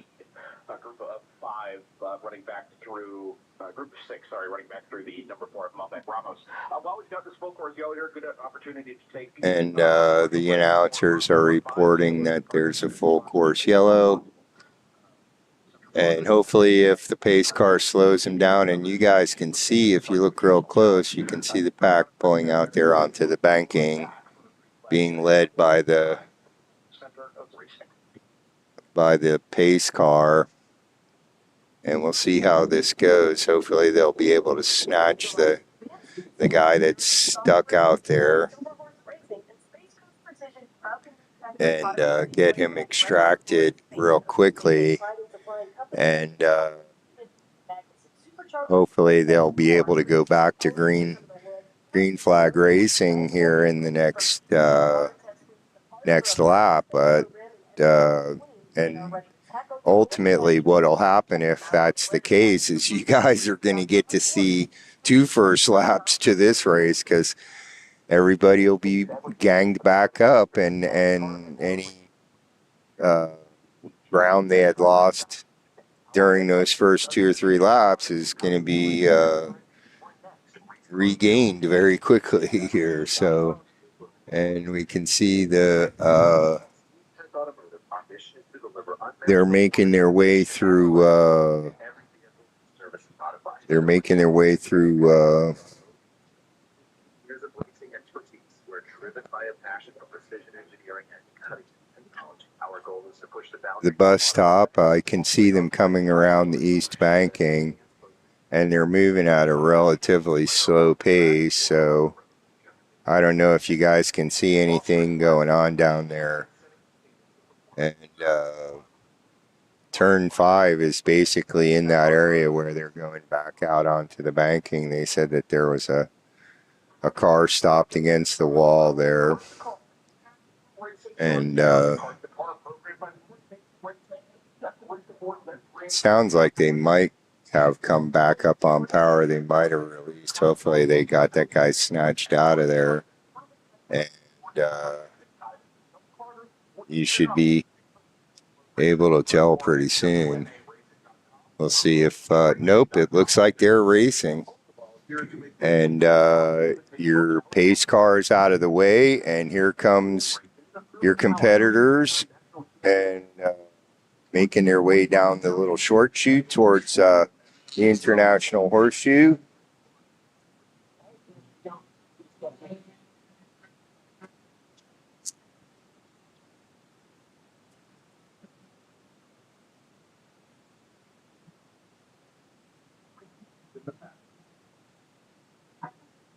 And so there we go. Got everybody back underway. They were all moving out onto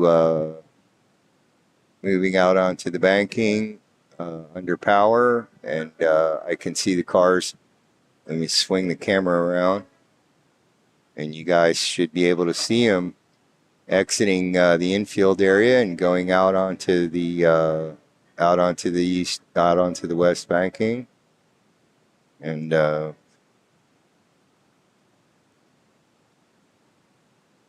so we had a little bit of a abbreviated start, and we got 2 or 3 laps of good racing in, and then they had to follow the pace car around for a lap. And it's breezy out here. Let me see if I can. This is you can see that the wide angle cam is actually blowing around a little bit. So, and hi everybody. There's Andy up in the photographer's nest. I can hear the cars coming around on the east banking, so they should be coming into view any second now. Turn number 4, 27 minutes left on the clock here.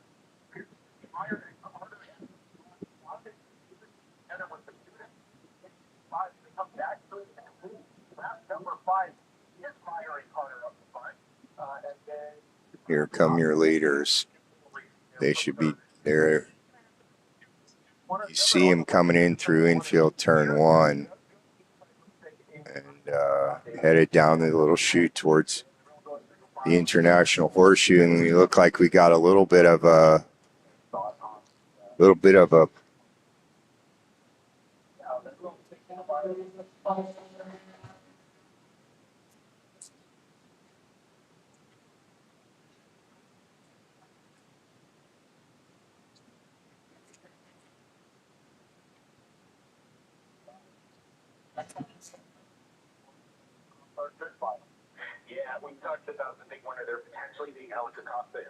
and there you go. There's A cockpit is stuck behind the 2 SMSE cars, myself and Harley Scuffle. We didn't really discuss it before the green flag, Nick, but we were talking during the break. There is a championship battle there, just the same as we've got between Gossett. so we've gotten some good racing going here, and apparently your leader is the number 134 of Christian Meyer, and then the number 8 of Michael Carter, the number 44 of Bobby Gossett, the number 10 of John Davison, and the number 66 of Charles Matudis. And that's your top 5 overall. And everybody's passing through the chicane, the bus stop on the back straightaway. They're starting to make their way around onto the east banking. I can see the leaders on the east banking, and hopefully you can hear them.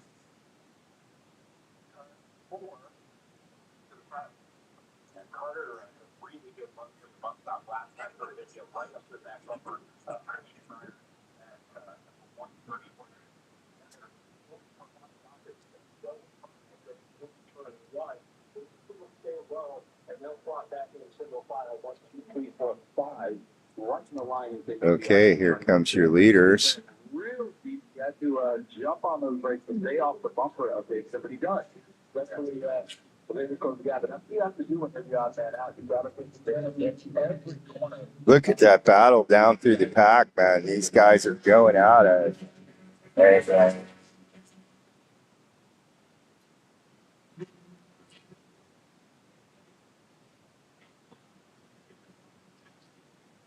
listen, look at the dirt these guys are kicking up, man. Let's see if I can drop the camera down a little bit, get a little bit more of the infield there. I mean, they're just getting right on down into the dirt here, man. So there you go. Now you got a little bit more of the side of the racetrack for the next time by, because, I mean, they just kicked up a huge amount of dust, man. And they are just using the whole racetrack, you know. So, okay, everybody's making their way through the exit of the infield and out onto the banking. The guys are starting to get spread out a little more, and Round the halfway point of this lap. We are halfway through what is still a 13-lap race. Okay, so look at this beautiful Florida sky. It turned out to be a nice day. We were afraid that it was going to be rainy, and look at that beautiful blue sky. And so we've got some great track action coming for you. And they are hooked up nice and early. Oh no, Matudis goes around the outside. Fascinating. I wonder if he thought this was his chance to go get Bobby Gossett. Okay, so your leaders are coming around the super speedway, and what a great race we've got going on here. Your teammate's going to get dropped, but you're the one fighting for the race win. Looks like this is the overall race leader, Michael Carter. Yeah, and you'll see Meyer make the move to the inside. And maybe he's defending that position, or maybe Michael Carter moves to the outside to get some fresh air, and we're going to turn one. Here come your leaders. And we've got quite a race on our hands here. The top 2 especially are just really going at it. The 134 of Christian Meyer.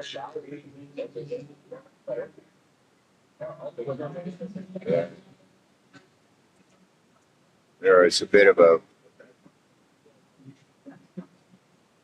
side by side on the exit. Hey, you see there's a number of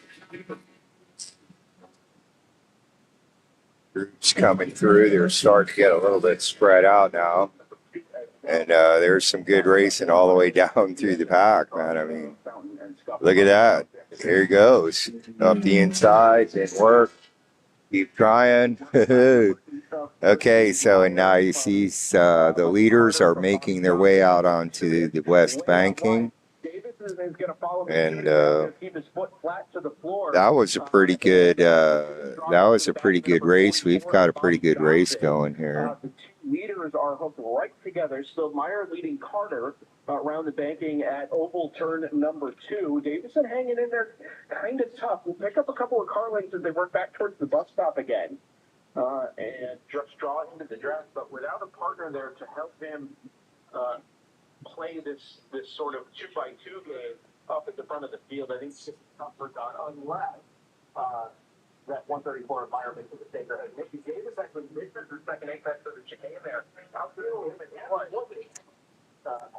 stuff that wanted to get bumped up. Yeah, that was very important.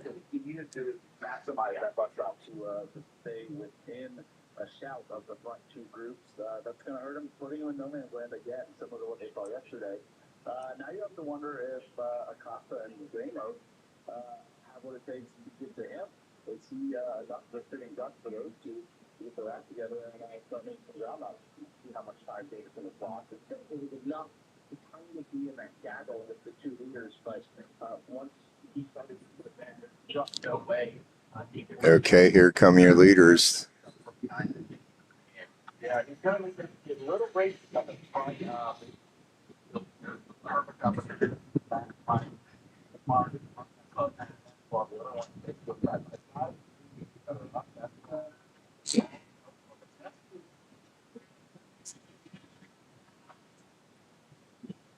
And we'll catch a good shot of that second pack there.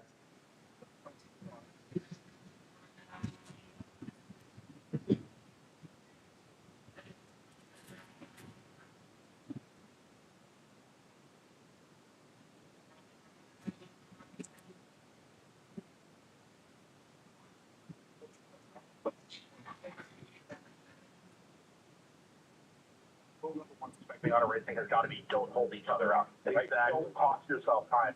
What you do to work together and not be one of the ones that gets eliminated. Once we're in a position, the race kind of settles in. We think, okay, this is where I'm going to end up. I've got to, defend.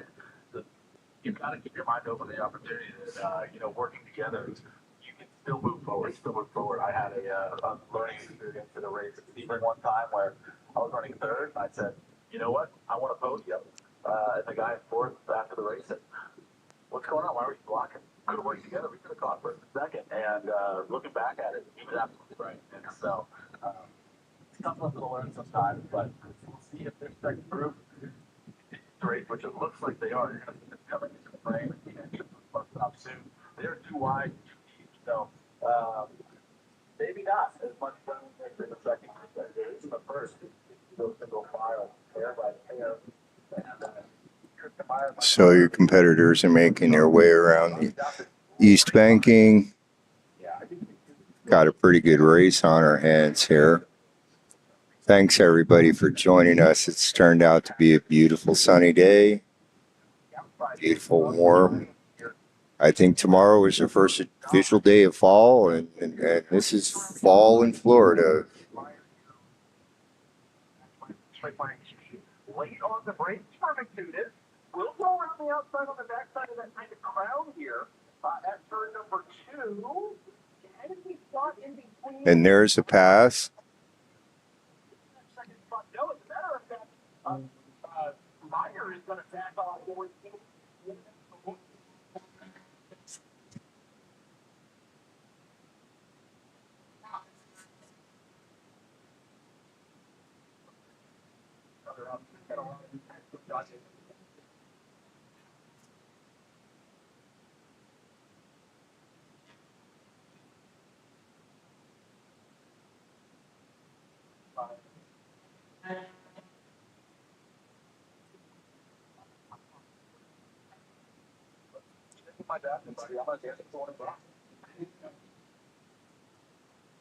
And you can see they're right over against the edge of the racetrack there. That's some tight racing. Coming off of that's not Michael Carter there. Second duo there.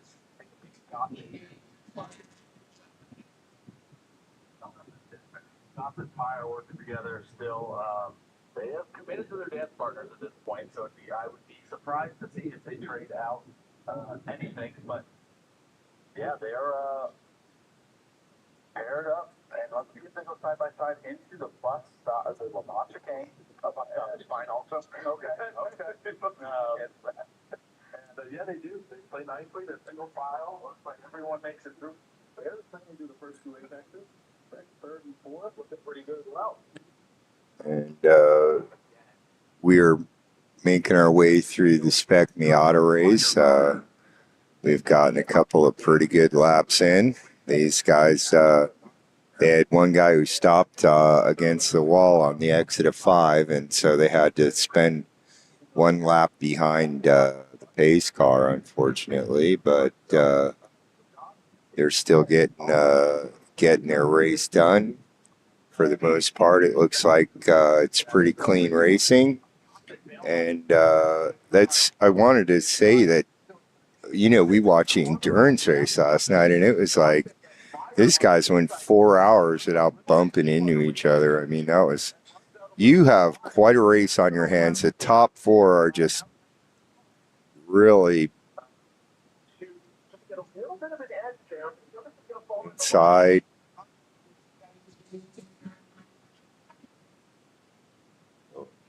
That's your lead 4.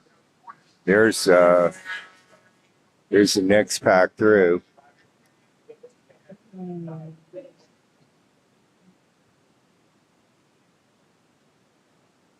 It's yeah, you can see these guys are kicking up the dirt, and you can see the cloud of dirt over there.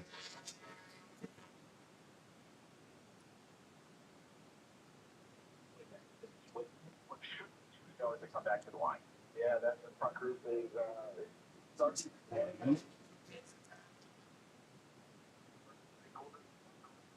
but now starting to see the end of the sight, and everybody is looking to get to the best position possible for this finish.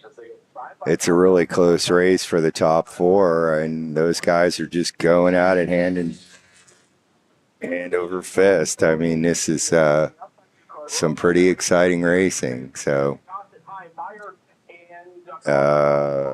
you can see them headed out there. The last of the group headed out onto the west banking.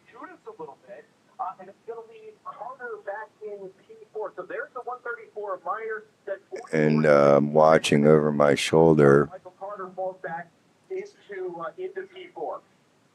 So we are having a pretty good Spec Miata race here at Daytona for your SARRC championship race. This is the South Atlantic Road Racing Championship Invitational from the World Center of Speed, Daytona International Speedway. And we are expecting to see our competitors. Here they come. Here comes that group of your top 4. And this race is definitely not decided. They might get out there on the banking and team up and draft each other and stay in line to go fast. But boy, when they get in here in the infield, they're just having at it. And there goes your leaders, your top 4.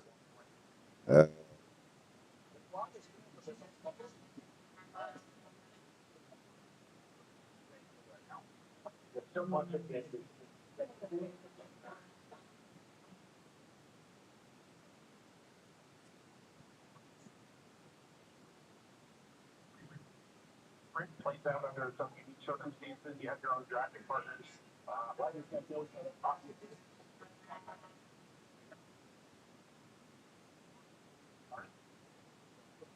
Discovery, feeling out what everybody has, what you got, what works, and what doesn't. And at this point, it's certainly seems to do it. Carter, who's led the race through most of the first half, at the very least, playing well there in 3rd and 4th. Interesting to see if they have anything as a duo in their own drafting passion. Go get after Dawson and A little bit of bump drafting going on there in the chute between the International Horseshoe and the Kink. Sorry, Nick, didn't mean to cut you off, but that car was 10 or 12 degrees sideways on the way through that first left-hander. Yeah, big slide, and So we've got a pretty good race on our hands here. Thanks for joining us, everybody. This is Racer Andy, and we are coming to you live from Daytona International Speedway. We're watching the SARRC Invitational, September 21st, 2025. We've got some great racing going on. Rather be in the second pack of two with Meyer and Carter here. What's the thought? In the last lap. This is stuff that if you're a student, you kind of know where to make your run. Here come your leaders through infield turn one and down through the short chute. And look how tightly these guys are packed, man. I mean, this race looks like it's going to go the distance. There's a pass for second place down the inside. Side by side as they go by us. I mean, that is your lead pack. These guys are just giving us a heck of a show. The number 10 is just all off the side of the International Horseshoe. Some of these guys are just really racing hard, man.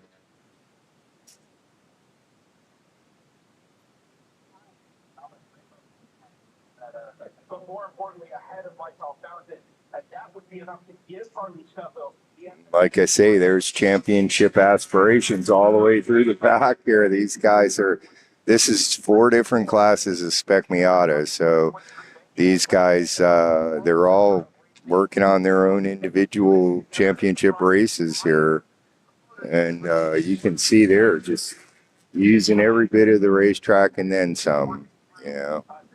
So, Here comes Meyer being within a car length.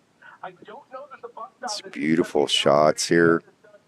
Hopefully this looks as good for you guys at home as it does on my monitor, because try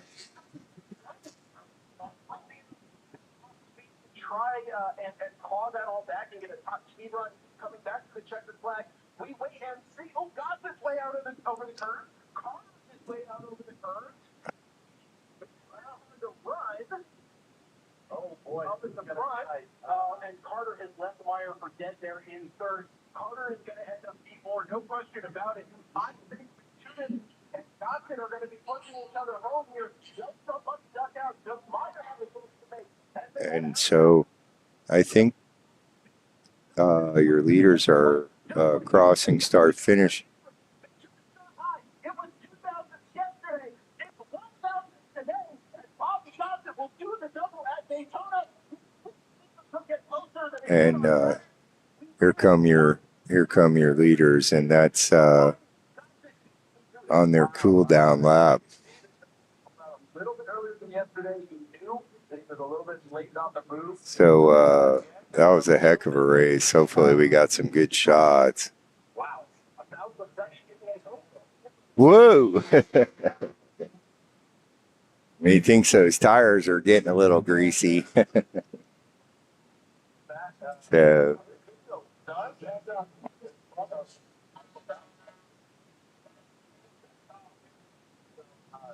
You believe that with this run order, Bobby Johnson makes the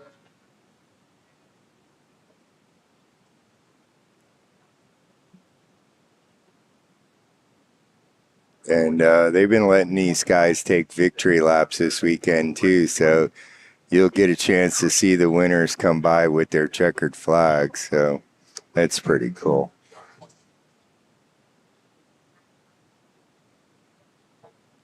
As the rest of the field makes their way around. What a great race. And so we try to get situate ourselves in a spot where you can see plenty of racing. There's in the South Atlantic Road Racing Championship. Just tremendous. Yeah, there was okay. that's nothing between them. It was the coach can get. I like what we talked about. Like I said, I thought so. Today's lap went down. So that was some good racing. Staying up on the bank. We're gonna. In the end, Bobby Johnson I think there's 2 more groups. check the schedule here in a second. Fantastic.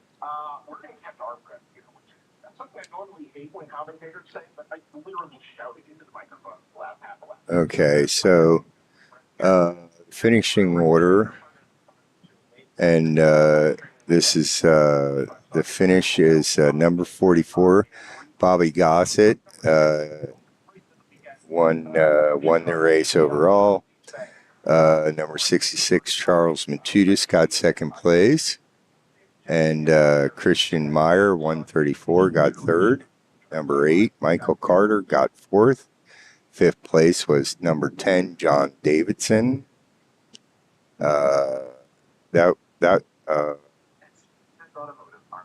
was probably so far today, that was probably our best race.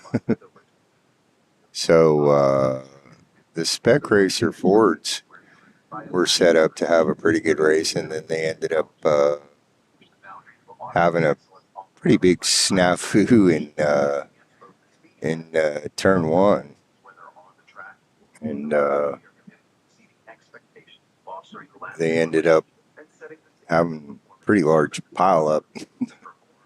So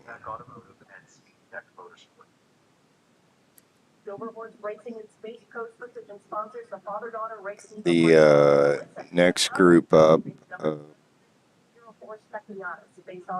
should be, hang on, let me check the subs.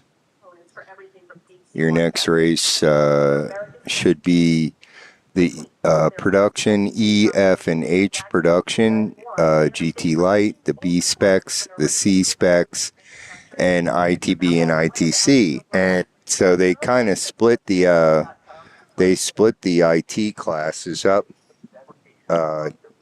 this weekend, and the ITB and ITC guys end up racing with the production guys, and production cars are pretty extensively modified. They're production-based cars, but they have quite a bit of modifications done to them. Whereas the improved touring guys, improved touring C and improved touring B, those cars are much less modified. They're much closer to the type of car that you and I drive on the racetrack on a daily basis. So you also have the B specs and the C specs, and those are a relatively new class, and they're lower powered cars. They're made to be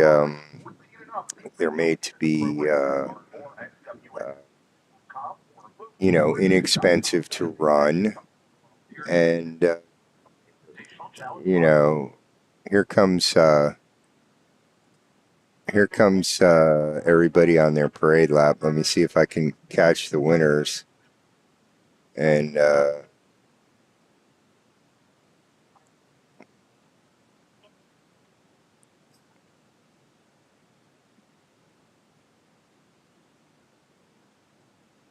there's your class winners, so, and that's a little bit unusual that they get to make a victory lap. Then that must be exciting for them, and get to wave at all the corner workers and relish in your victory for a little while. So that's pretty fun.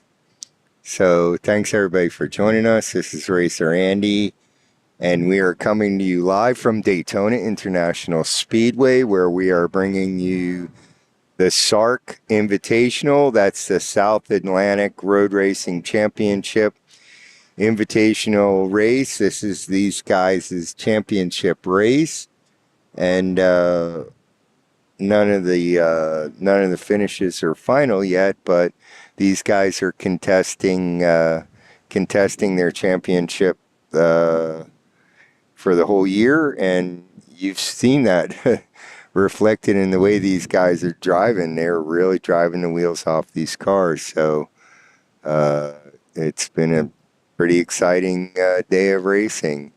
And like I say, last night they ran a 4-hour endurance race, and I was for the most part during that race, I was driving I was on my way up here from South Florida, and and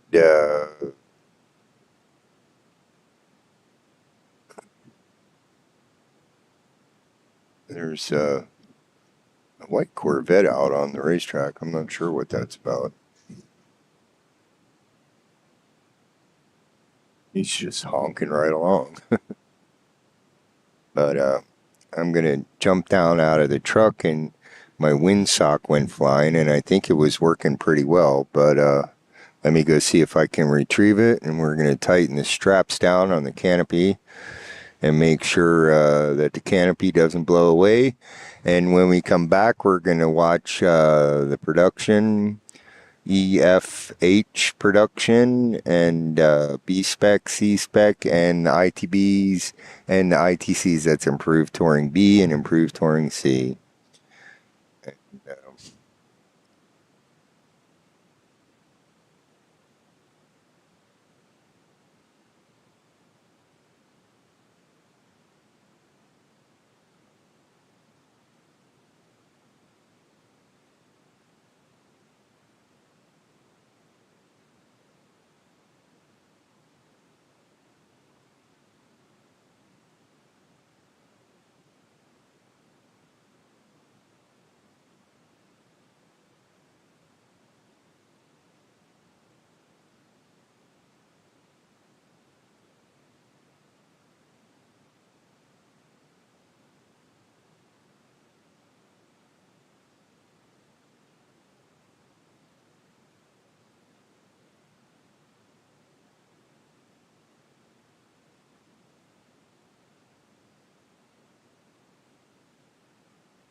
Okay, hi everybody. This is Racer Andy, and we went and retrieved the windsock that was on my microphone. It seemed to be working pretty well, but it blew off in the wind. I turned my head and it went flying, and so we're getting ready to reset here for the production race and the improved touring B and C, and also the spec race.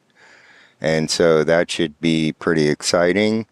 Hopefully that sound setup is pretty good, and you guys can hear my voice and you can hear the sound of the race cars, and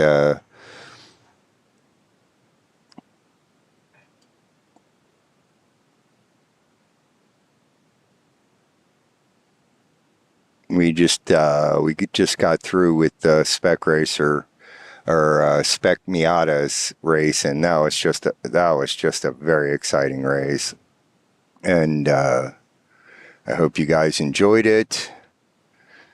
There's a beautiful view. Hang on, I'm going to switch. I'll switch this over to the wide angle cam, and what a beautiful day! Look at that blue sky, and this is the this is our robot cam. That's actually mounted on a tripod, and it's a little ways away from where I'm sitting, and I can actually control it with a remote control. So, isn't that cool? And that gives you a little bit wider angle of shot of the Speedway, and see that beautiful blue sky. And we were afraid that we were actually going to rain. This race was going to get rained out, and it actually turned out to not be the case. So,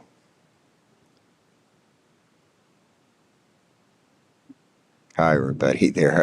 There's Andy up in the photographer's nest, and I hope you're enjoying this broadcast. We're coming to you live from Daytona International Speedway. I can hear the competitors starting to get fired up and ready to go here. So hopefully we'll be bringing some racing action pretty soon. Sunday afternoon in Daytona Beach, Florida. Thanks for being with us, everybody. And we've had a pretty good day of racing so far, and Daytona is always exciting. I'm not sure if it's the best.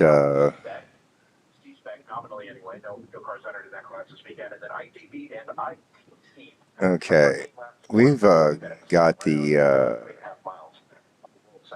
There you see the pace car is leading the pack. I think there's a pretty good chance that this might end up being a split start, although I could be wrong about that.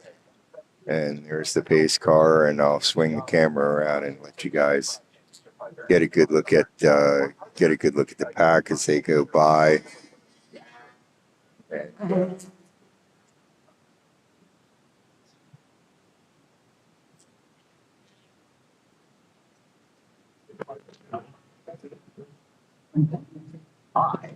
On the inside of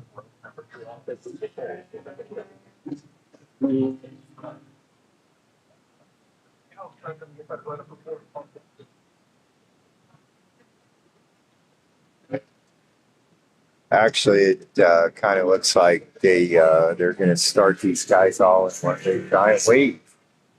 So we'll see what happens. So there's the pack on their pace lap, and getting ready to go. So sit back, everybody, and let's watch some great racing from Daytona International Speedway, the world center of speed, and we're bringing you the SARRC Invitational at Daytona International Speedway. We've been here all day. We got here this morning. We stayed last night in the hotel across the street and had a nice breakfast, and then we made our way out here to the racetrack, and we've been having a great weekend so far. I hope you guys enjoy the racing, and you can see the cars, the last of the pack, making their way out onto the banking out there. Bradley Ross, Gary McCormick will start alongside each other on row number 10, ITV and B-Spec respectively. Gary McCormick in his Honda Fit. Bradley Ross was in an Audi Coupe GT yesterday that I don't think saw the checkered flag of our sprint race. Look for the Audi rings out there this afternoon. Doing captain in car 117 on the inside of row number 11 alongside Mickey Murwald in the ITC number 47 VW Rabbit. And the last row on the grid of 24 cars, Greg Healy, car 06 in ITV alongside Scott Larson in the ITC document 210, that's car number 19. It works its way through the Lamar chicane. Okay, so the competitors are on their pace lap. They'll be getting the green flag in just a few moments here, and they'll be coming into view. That's position. Winning, and you've got the championship, obviously. Fierce, win, and then with a shot, thinking for sure you got a championship there as well over the gates. Yeah, very exciting to see a close battle there. Yesterday the race was fantastic for Rock, so hope to continue that today. I'm gonna grab a quick drink. Try to keep myself hydrated here, and a win with double points in their best six finishes. Yeah, Steve saying he's starting on the back foot here a little bit in that car number 48. Maybe not the best suited to Daytona's long straight in that BMW 328i. Let's see how he fares against the Mazda RX-7 in this heat. We get set for just under 50 miles racing, 13 laps, 40 minutes go on the clock, and it's the field head towards the tri-oval. and I can hear their motors coming up, and they should be coming into view just any moment now.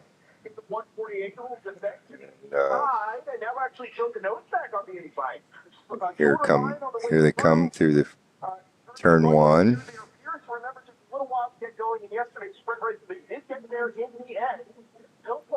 And what a race for first and second place. Look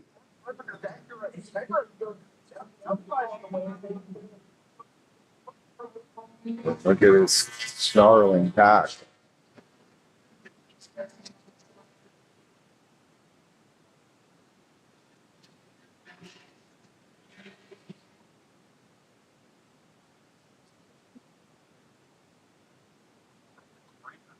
I think he knew this was his opportunity. He had to make moves off the green flag and really get after Heath and Pierce up at the front of the field. If he can get a margin, even just for one of those two cars, it's going to make his life a lot easier as the tires start to warm up, and maybe the performance starts to lean back towards those Mazda RX-7 a little bit in the later stages of this race. Yeah, it was definitely an opportune moment, and he took it. And we'll see how it plays out. It's RW breaking away at the front. You can see that everything's kind of blowing around. It's a breezy day. Carlax back to third at this point. And we'll see how they make their way into the Lamar chicane. And if any gaps to be closed or what? See, good on the brakes on the way into the turn 7 there on the back straightaway. A little bit better corn placement. Doesn't really get you after the curve here. Makes sense. Low tire pressure, low tires have to do current stage. Let the race kind of do its own here. Built the practice for actually thank you for the first time of acting at speed anyway. And we'll get after it here. Plenty of laps to come in this one, and we expect Al Pierce to play a role. And their competitors are making their way around the east banking. They should be coming into view any moment now.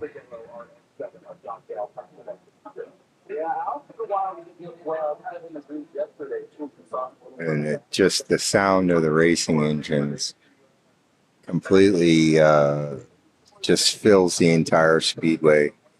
Here come your leaders. And you can see the first two have kind of broken away. And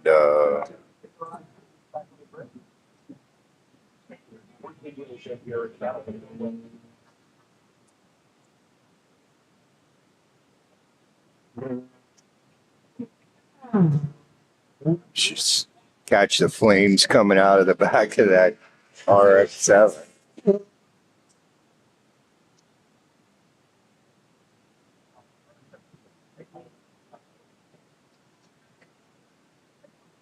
And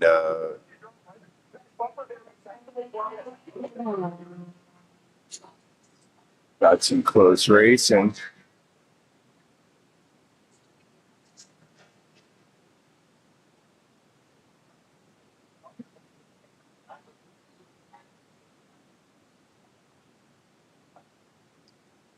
For the most part, it seems like that RX-7 gets a pretty good gap on the straightaways here. So could be interesting to see how they use their strengths to make these lap times happen.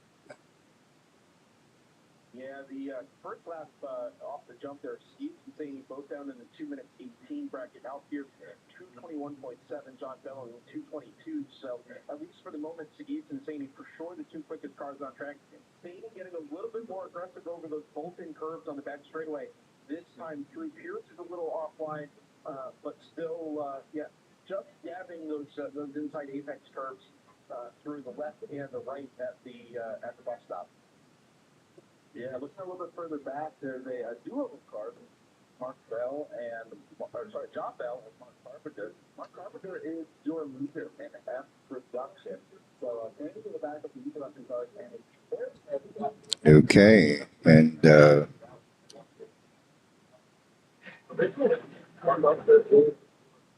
we are getting an awful lot of whoosh from the PA system that's got a speaker right above us. And there comes your leaders. And first place, it looks like he's pulled out a bit of a gap there, but closes it right on down as soon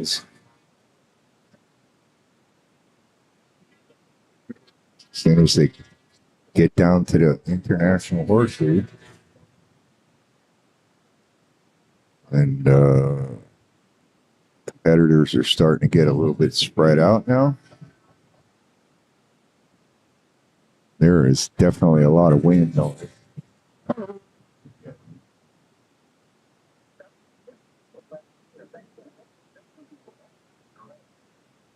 Tremendous. Daytona is, of course, as well.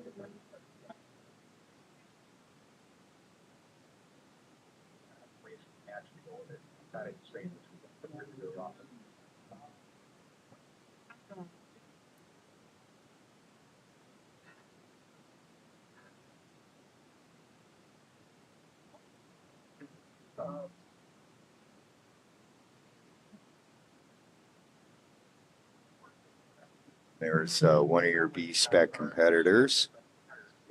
And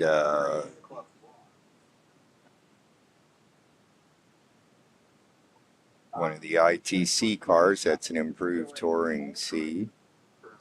And you can see the fellers headed out onto the banking. There really is a lot with the stewarding program, top to bottom, that helps keep race weekends running. Sure, it's incredible. Everybody knows volunteers make the SCCA click, and of course you see the volunteers on the corners, and we can't do it without that. But the not-team volunteers tend to be the stewards. So, welcome everybody. This is Racer Andy coming to you live from Daytona International Speedway. Right now, we have the main mic set at 5, and there's a number 3 pad on the trackside mic. There come your leaders through the International Horseshoe. Those guys are having a pretty good race. And they don't seem to be letting up. There comes your third place car. and fourth and fifth.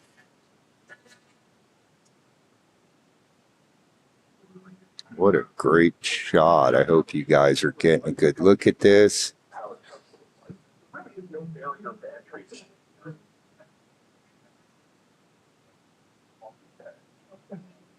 Please leave a comment on our YouTube channel. It's a little 913 Porsche. It's a cool little car. We'll have to try and get another shot of it. And here's a couple of guys having a pretty good race. And using the whole racetrack.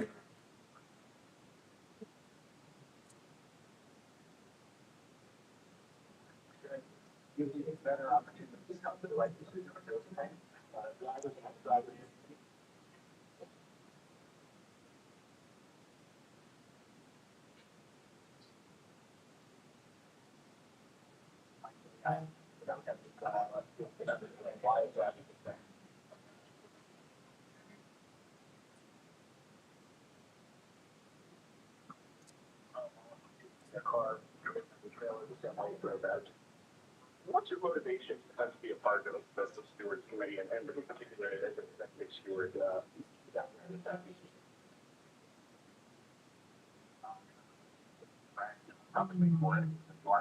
doing your job well. Okay, so we're right in the thick of things, trying to get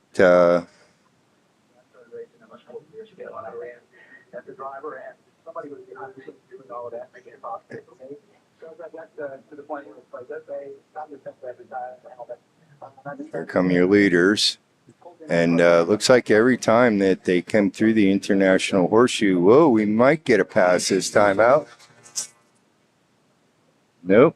Seems like the little RX-7 can out-accelerate.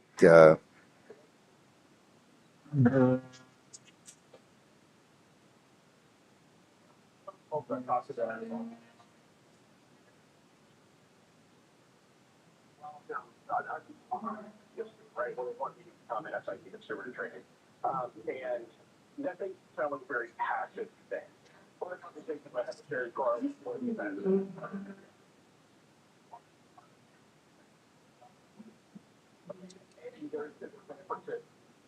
People realize that the steward side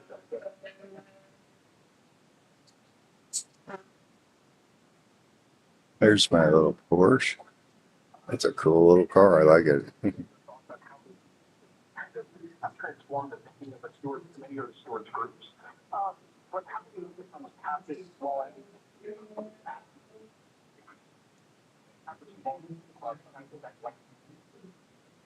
luckily now we live in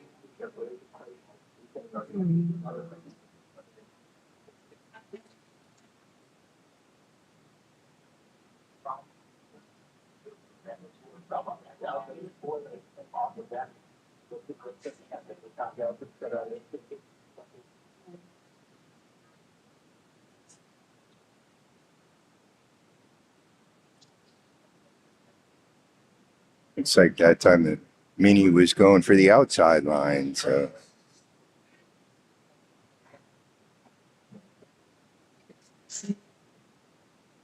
it's a Scirocco. There go one of the B specs. The 07, who I believe won the race last month. So now your leaders are starting to catch up on the end of the pack. And look at the enormous lead. And then that second place car just makes right up on the exit. Here's your third place car.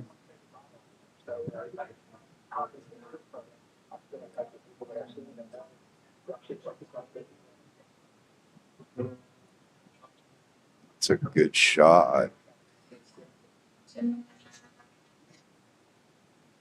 Some good looking race cars, man.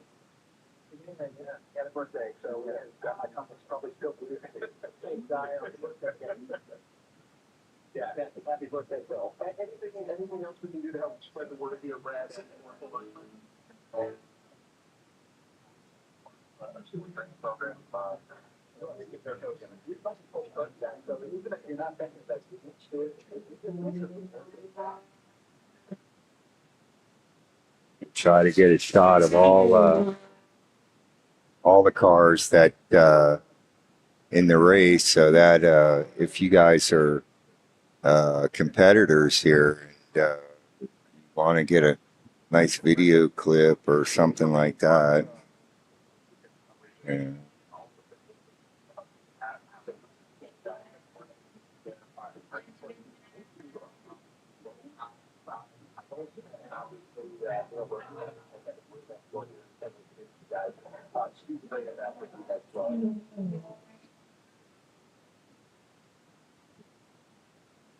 Just get a hold of us and see if we get some still shots every once in a while.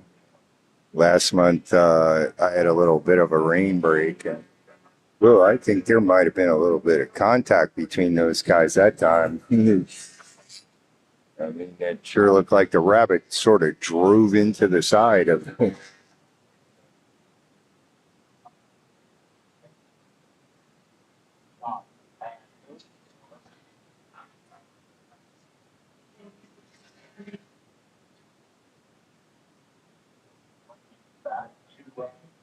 The B-spec got a little out of shape that time, and he kind of lost a lot of his momentum. And there's, I believe, is your third place car. And those guys are starting to make their way through some lap traffic. And you can see that I think that's your fourth place car. And every time he gets to that point where he's right there across the camera from me, that RX-7 lets out a big old belch of flames out of the back exhaust. So no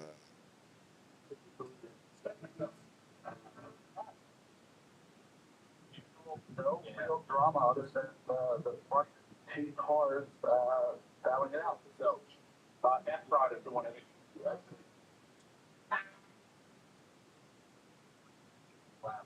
unfortunately,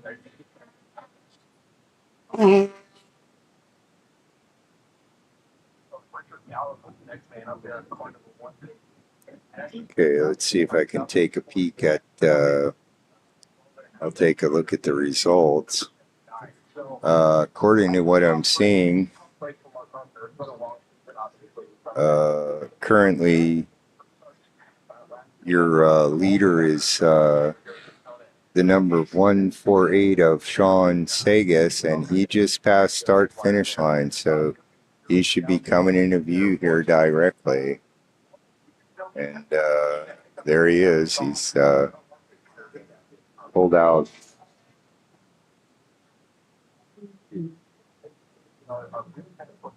I'm sorry, I might have misled you there. I don't think that's.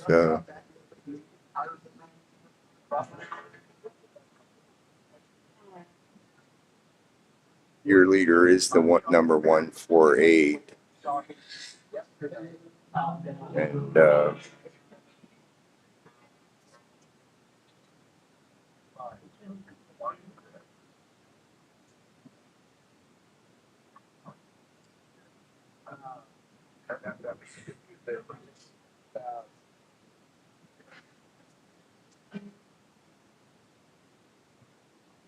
whoa! Yeah, that RX-7 definitely belches some flames, man. That's pretty spectacular. Let's see if we can catch him here this time. Yay! There you go. Yeah, I'm gonna have to watch him the next time he comes down the little short chute, because that's pretty spectacular. Still about half the race to go, so maybe tires cool down, car comes back up a little bit, and we can do that.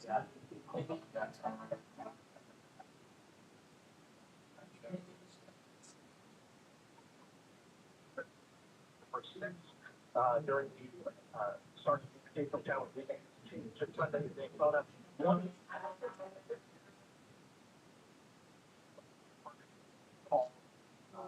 special, and here on the driving side.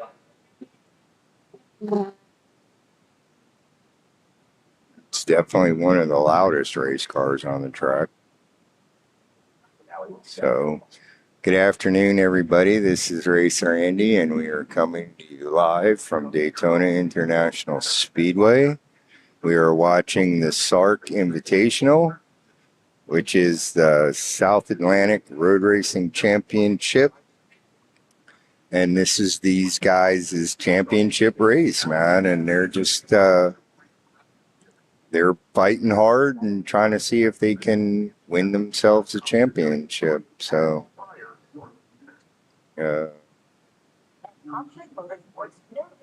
so far, this has been a nice, clean race. These guys are keeping it nice and clean.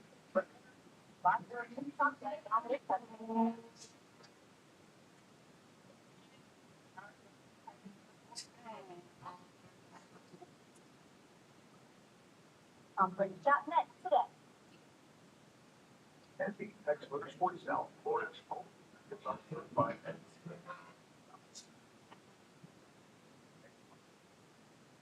down and go with all.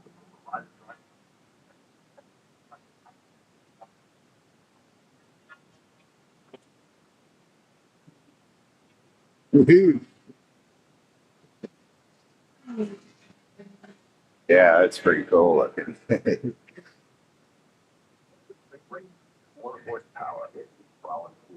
And you can see after the last time this number 7 B spec came through, and he just jumped the curb and he lost quite a bit of his momentum. And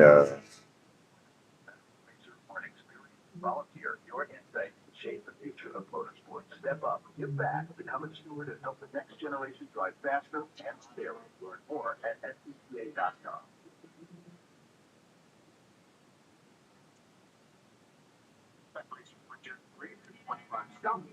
Title and multiple SCCA World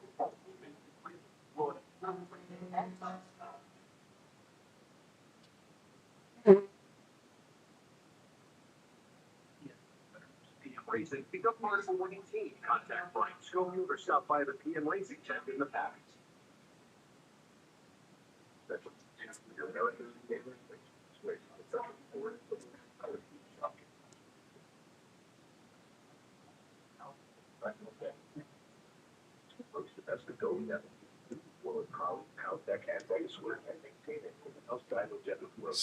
these guys are having a nice, clean race here, man.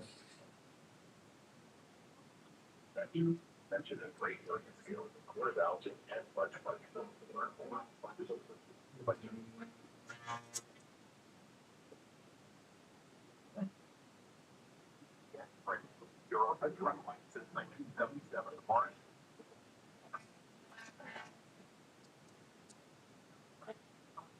Outdoors for one and everywhere. On October 12th, the 2045 season finale is coming Point Raceway.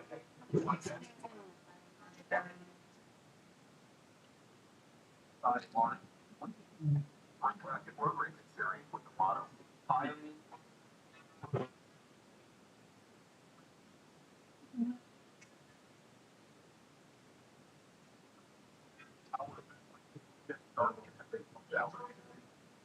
Watch racing. Marco, right now.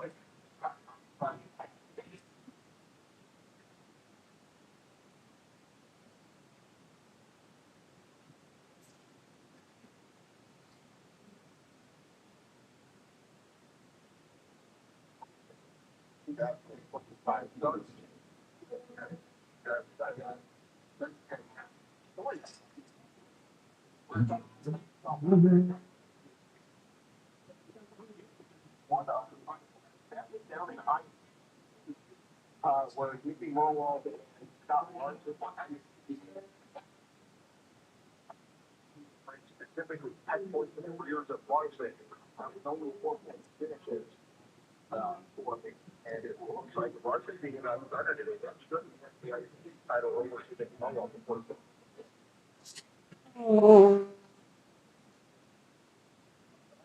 back on the field.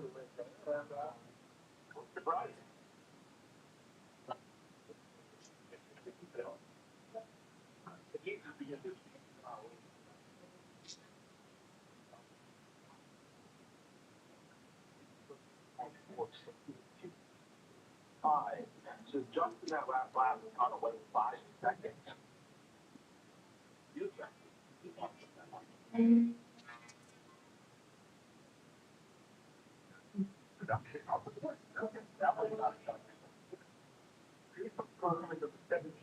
Bell in just a little bit of traffic. He gets 16 in. So the Bell is the fourth place in the production. Maybe we'll be talking to some of those couple of your people. Yeah, I think that's one of the closest outside battles we have.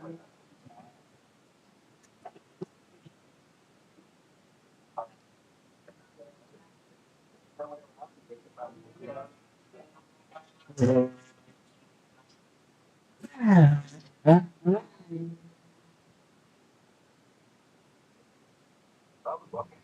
first time we know that John Mark Gray, well, fairly short, that John Mark Gray is going to provisionally be your SARRC champion for 2025 in production. John Mark is running in third place in the moment, but it wasn't very good.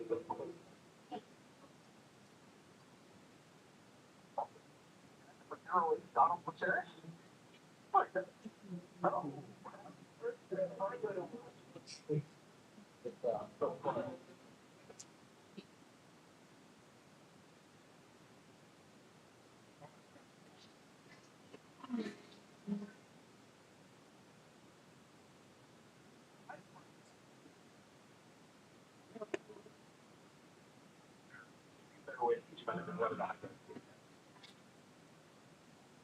On track, later, one battle and that is the battle for third. Last step on the podium between champion and reigning John Mark Gray and Gerald Wilcox is the number 140. Yeah, they're about a second and a half apart. So that one's not adjusted. Yeah,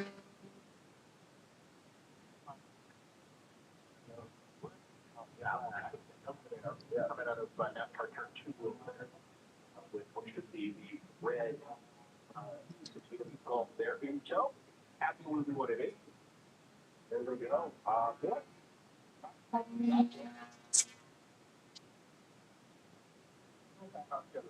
So, And I believe that was your leader, and you can see he's pulled out a pretty substantial lead over second and third place.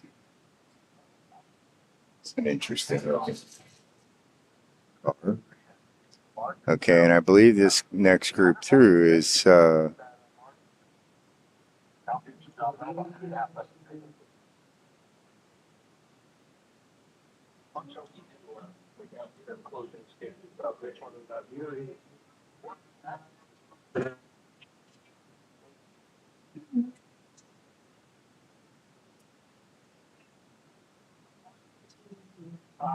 that number 140 pulls right up towards the rear bumper as they head down into turn number 1.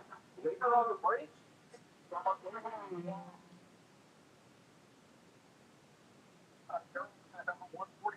I know it does not. He's back to the problem. Good run. That is turn number 2 there. The John Mark Gray, number 6. Yeah, but like I said, they're going to say the box office with a big advantage. Yeah, for the 140.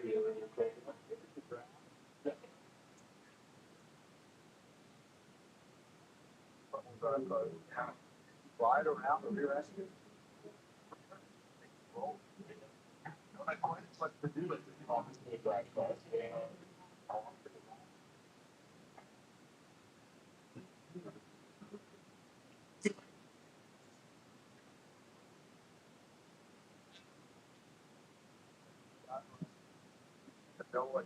it's definitely starting to get a little bit warmer this afternoon.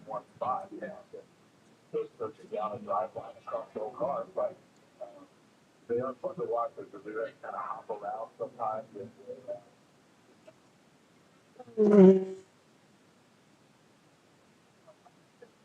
Saw last time they were on that, but 1 and 2, and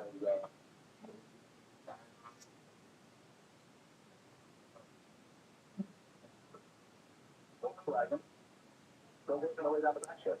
So we got a couple other things going on here. One of them is this battle for third in production. It's going to close up between Al Pierce and Don Bell as they come back to the line. There goes Pierce. There goes Bell. It's down to 1.6 seconds. And that number 162 is up to the last step on the podium. Production. Richard Galloway, David Bolt, watching it both on their own. Look how close those two cars have closed up, and that looks like we might have a bit of a race on our hands here. One of them taking the inside line, the other one taking the outside line. Look at the power of that little RX-7, just pulled right on past, and just really carrying some corner speed there. And there's another one of your B-spec cars. Like I say, they're kind of made to be sort of an inexpensive entry-level type class, and they've gotten quite a bit of quite a few cars built for the class. So here comes your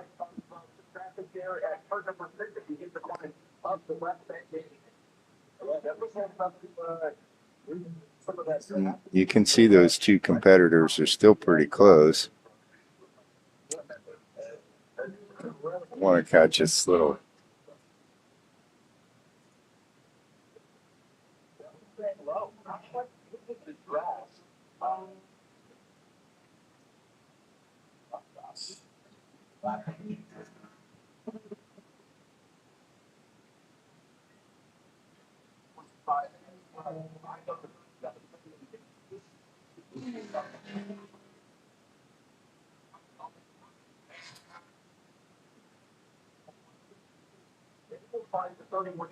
For the final times this season, and headed towards that.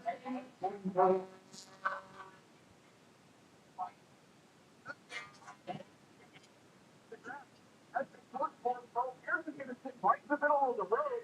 Bell will go well and try to minimize the distance coming to the checkered flag. Another photo finish at Daytona. It's going to be Pierce. Pierce in the number 78 by 12 thousandths of a second. Just stays on to the final podium spot in production. Once again, but never mind that. We've done That was a good race. where do we pick up the H production battle? Looks like it's out and back up one stop again. He's got a little bit more in hand than he did last time, but remember, much of the big hole in the air. They dive into turn number 7 for the final time.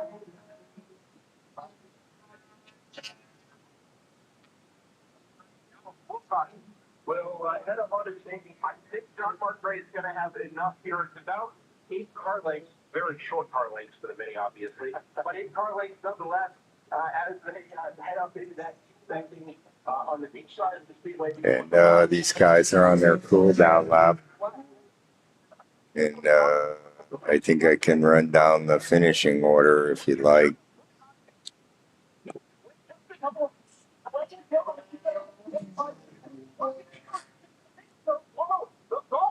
And like I say, there was quite a number of different classes that were competing in that particular in that group. So Very fun. What a run that looks like I have coming out of there. You have to imagine the whole of many fun. Looked very helpful on that final stretch. And so hopefully these two guys are pretty good friends, or else they might have some words for each other when they get out of there. Oh, and that's cool. The one car is almost stopped. So I'm not sure if he's going quite slow. I'm not sure if he's having a problem or. You can see these guys. And so one of the things they've letting everybody do today is they all been taking a victory lap. So Our last couple of classes here before we set ourselves up for Big Four, the final race of the 2025 SARRC Championship season. In ITC, How you guys doing? 47 wins the race, wins the 2025 title provisionally as well. Blackburn in the number 8. Watch out, buddy. There's a bunch of cables. Thank you, ma'am.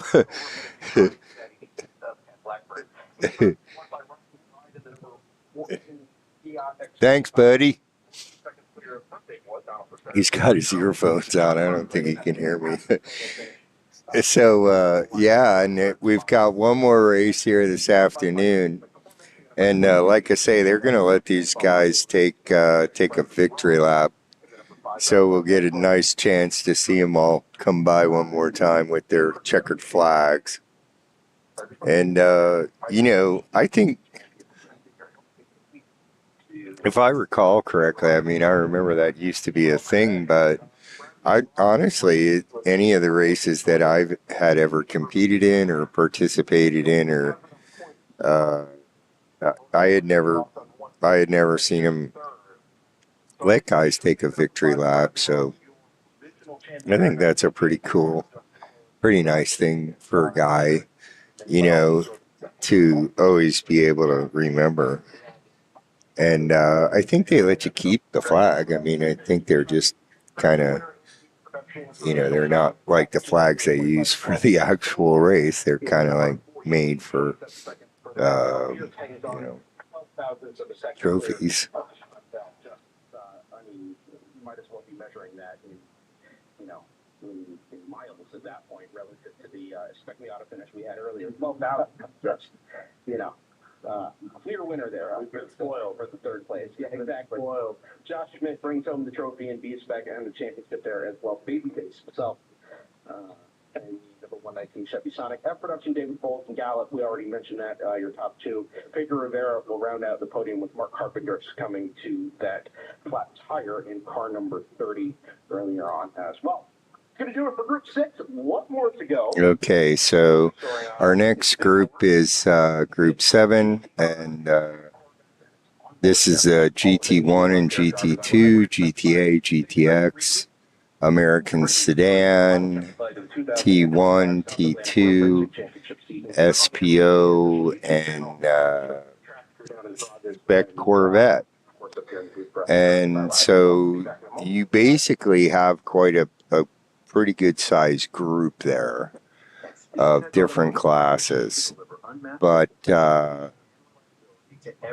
basically this is the class that we tend to call the ground pounders, and the reason for that are these are big fast GT1 cars.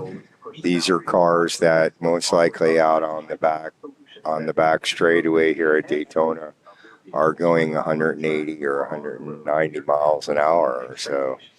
Here, let me swing the camera around. You can kind of see these guys coming off the racetrack. And one of the things that I always liked about, okay, here they come on their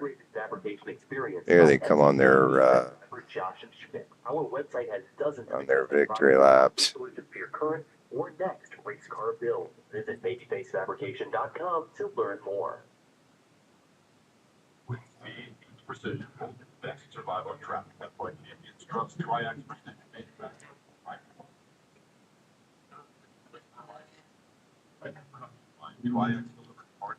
And so there's all your class winners, and those guys are going to come home on a Sunday with a championship. And I guess that's you know, about as good as it gets in club racing, you know.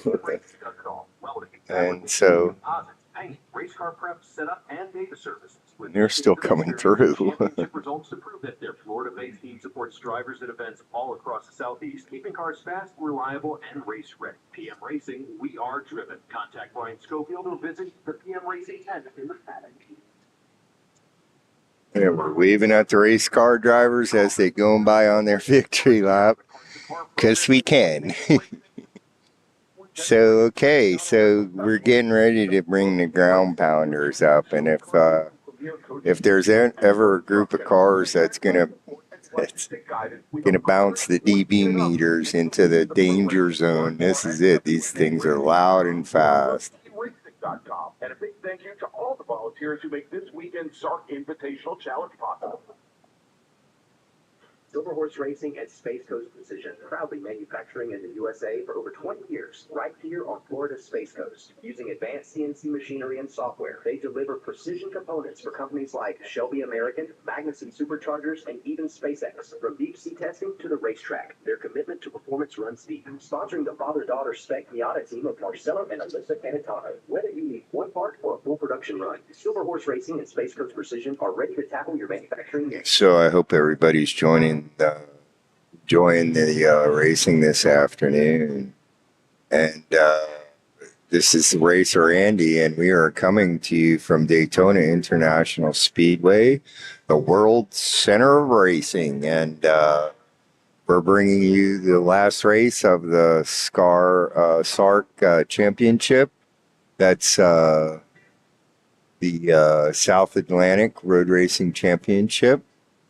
And we have one group to go, and that's going to be the ground pounders, the big V8 powered cars. These are GT1s, GT2s, GTAs, which I believe are derived from Grand National cars, the GTXs, and then you get into your T1 cars and T2 cars.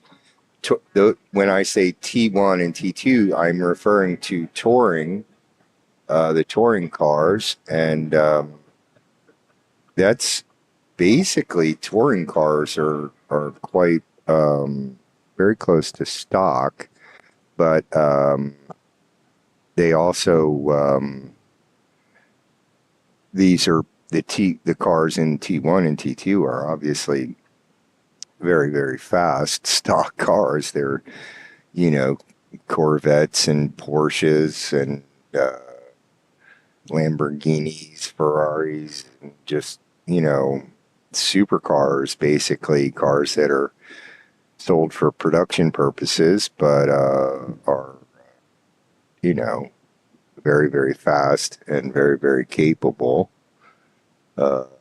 right out of the box. And so touring allows really very minimal modifications to the car. It's practically like showroom stock.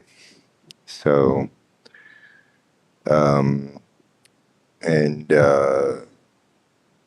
so they are racing with the big guys, and it's a breezy afternoon. It's gotten kind of warm. I think it's right around 90 degrees today. Hang on a second, and I'll switch us back to the wide angle camera shot so you can get a look at what a wonderful day we're having here. And there's the wide angle shot, and that's a shot of us up in the photographer's nest. And we have our awning here on the side of the racetrack, just outside of infield turn 2, which is more famously known as the International Horseshoe. And we are right on the exit of the International Horseshoe. And that's why we got some of the shots of these guys jumping that exit curbing. You can see, I'm pointing the camera down there right now, and I mean, you see that little yellow line that kind of seems like it sticks out onto the track. What that is that's actually curbing. That's actually like gator strips. And I can tell you for a fact that you can completely launch the car and get it completely airborne off those gator strips, because I've done exactly that in my own race car. In fact, I have a picture of the car completely airborne coming off of those gator strips. So, and you can see most of the guys try to avoid them, but some guys jump right over them, and they end up flying off into the dirt there. You saw quite a bit of that during the Spec Miata race. I think that was probably one of the best races that we've streamed so far this year, and there was quite a bit of competition all the way down through the field. So thanks for joining us, everybody. This is Racer Andy, and this presentation is brought to you by MyRaceData.com.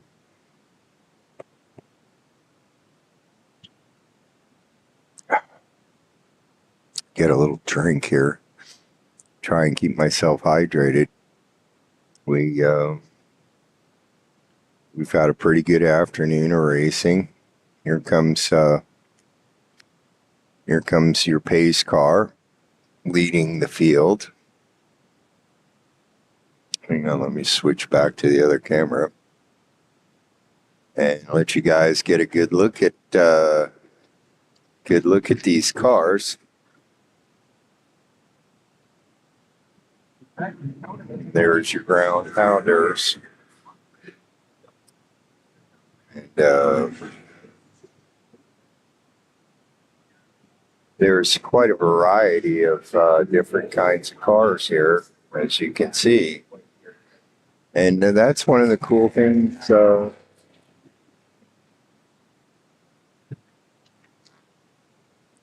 of the cool things about we've got championships to talk about. Nick just did a bunch of very, very quick math. We'll get to some of that first. About club racing is it's a bunch of different. Now this is going to be an interesting group right here, because this is your spec Corvettes, and you can see there is quite a humongous field of those guys, and those cars are fast, and I have a feeling that there isn't a guy in the whole field that doesn't want to win this race.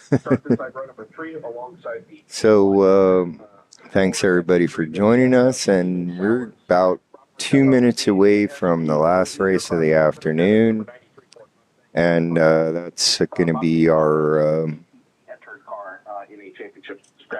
ground pounders. In P9 in car number 30. Let's wait and see if that actually ends up being the case there. Also in that FBO championship scrap, Michael Attaway in car number 91. Okay. Outside of run number 5. Jason Prater in GTA starts in P11 alongside Jared Smith.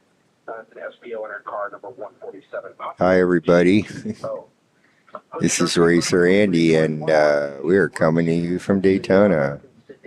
And so please go on by our website, and if you'd like, we'd really like you to join the community forum and join in the discussion. And just a bunch of Corvettes in a row. that was a really inconvenient time for the camera to fall asleep. Just Stoddard on the inside of row number 3, Frank Reinhardt in the 53 on the outside. Cameron McGee on the inside of row number 4, and alongside Kenneth Kozlowski in car number 2. James Davidson in car number 57 on the inside of row number 5. Joel McGee. Okay. Every once in a while, the camera goes to sleep on me, and I have to wake it up. I've been trying to use my phone to keep it alive, but that's not really working so well today. There's a lot of things that haven't worked well today, but we're still trying to bring you a good race, and I think we're going to see one right now. So thanks, everybody, for joining us. And I can hear the motors coming up as these guys come through the front tri-oval. Here comes your leaders. Yeah, unlike yesterday, though, he goes back to the outside and allows Russell Whitberg in the number 113 to dive on the inside. They go side by side. And it looks like we have a race on our hands right out of the box for first place.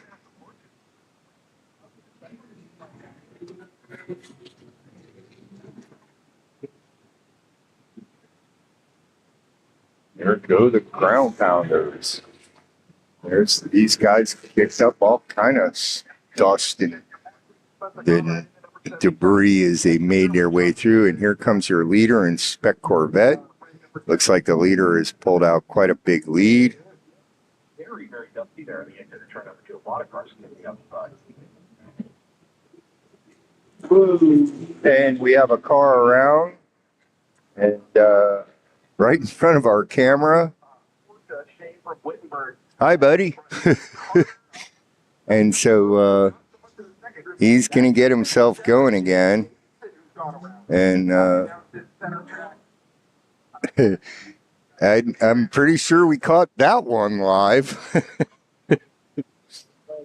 So that'll be some good footage later on. So, and there you see the Spec Racer 4 guys going out onto the banking. I'm sorry, the Spec Corvettes. And that was a heck of a first lap, you know. So, but we're glad that the competitor gathered themselves up and was able to continue. And boy, you could just hear these guys coming across the front triangle, and they are just so loud. Here comes your leaders, and whoa, they are really flying, man.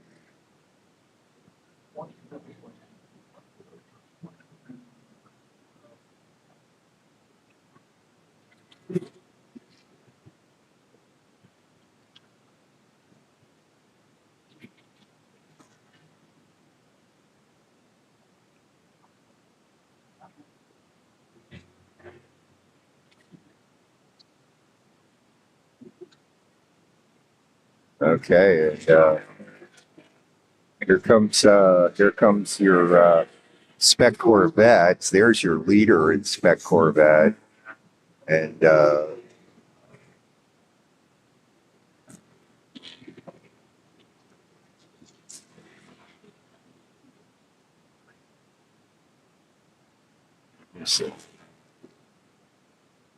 one fella that spun out last time, he's trying to catch up still. And there he is. And seems like he's back up to speed, so hopefully the only thing that got hurt was his pride. But we all know that the race cars are fairly fickle little beasts, so he'll probably end up needing some shop time after that little excursion. And I can hear your leaders. Boy, it's just incredible the sound these guys are making when they come across the front tri-oval. Here come your leaders. And first place seems to have pulled himself out a pretty enormous lead. And there's the gap back to second.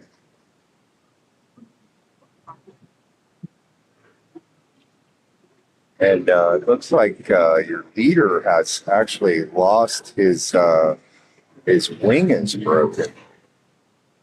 We'll try and get a better look at that here in a second. But the leader is his wing appears to be askew.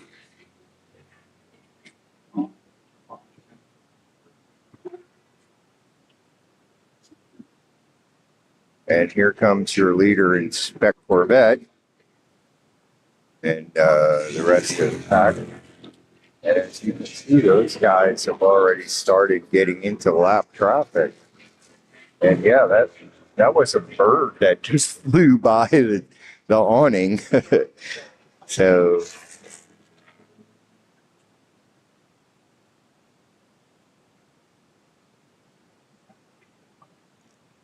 We have to get a first stop.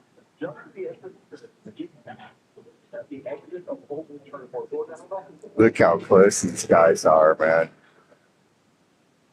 They're racing. So, and yeah, I just had a little bird that almost flew into the camera. So, and yeah, I mean, just the sound of these cars is incredible. You can hear them coming around the banking. It's amazing. All right, here comes your leader, and he has pulled out quite a gap to second place. And I'll pause a second here, let you see the gap. There's your second place car.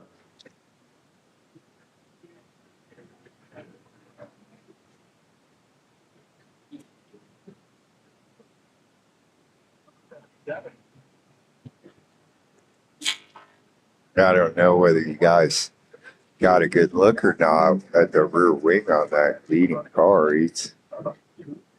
That's a real good looking Porsche, man.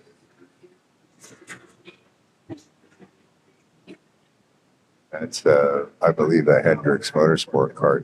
Now, it seems like that's your leader in spec Corvette. And he's starting to mix into the back of the GT cars.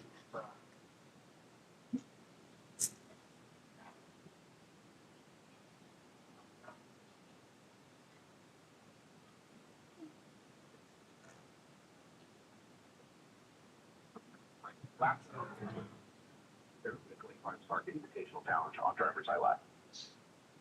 Okay.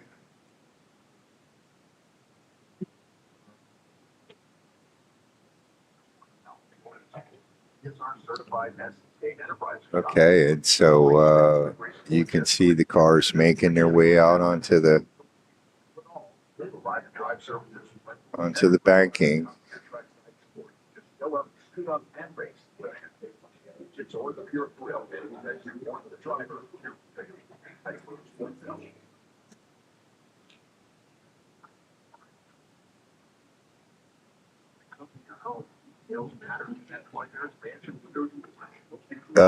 Oh, I see. It looks like the pace car is pulling out, and I think we're right about at half distance. So, pardon me, the competitors are going to be encountering. They're going to be encountering the pace car here directly. Yeah, there's no doubt. I just got a pretty good look at the leader, and his wing is completely got knocked askew. And so there's apparently been some kind of an incident. And the pace car's been dispatched.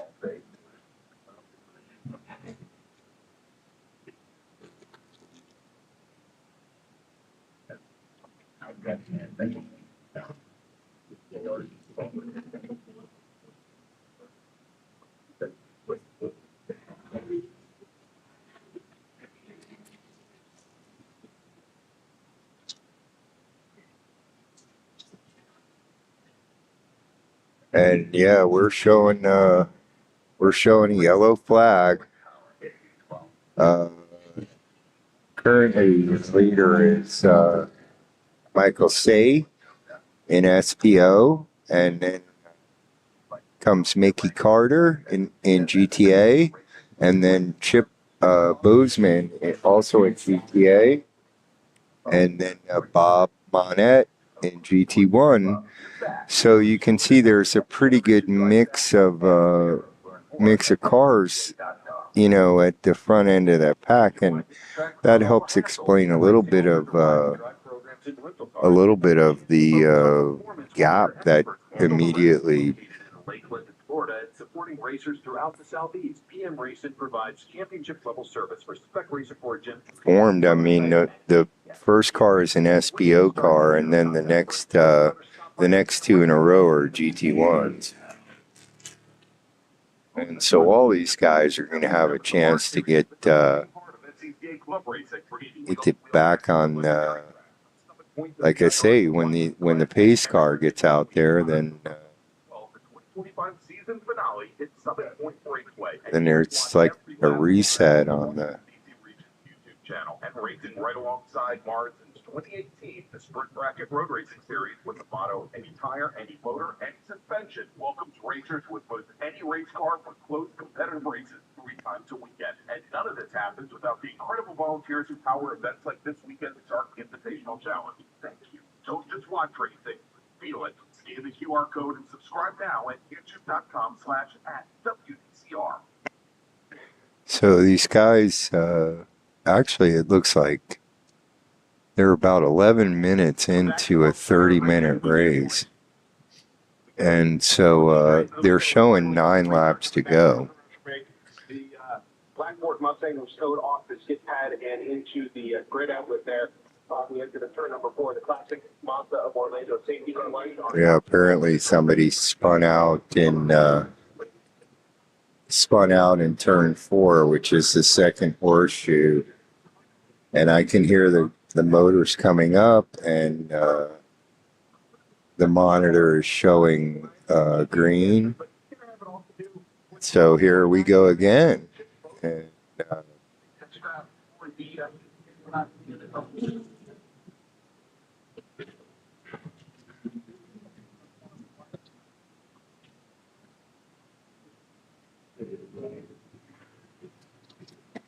it's quite a traffic jam.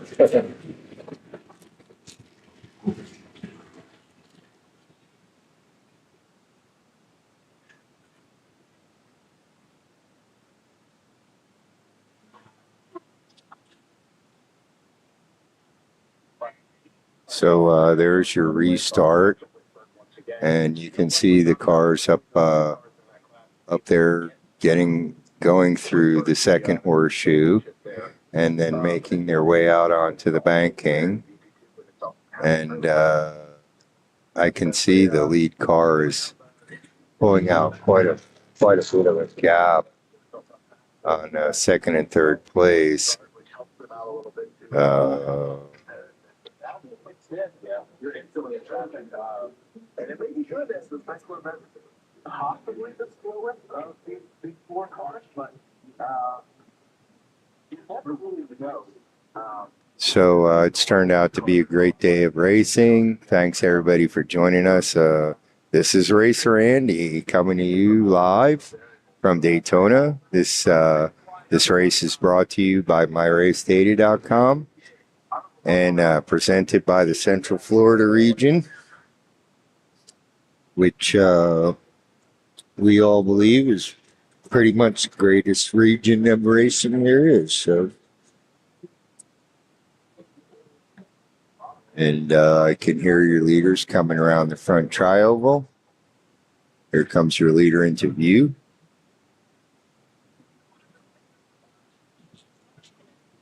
And he is really flying. And watching that number 2 and 3. It's your second place car.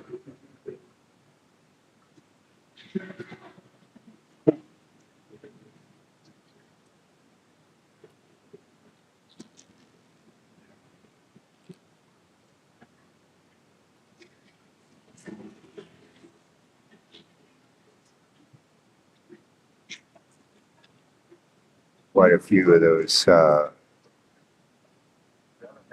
spec Corvettes that are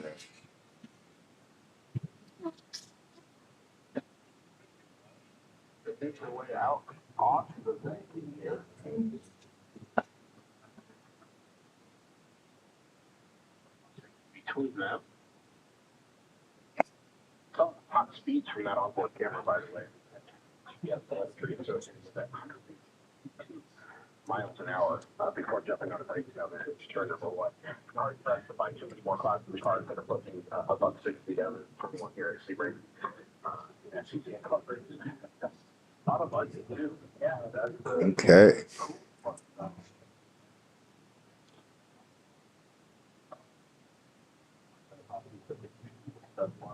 and I think there's a lot of excellent.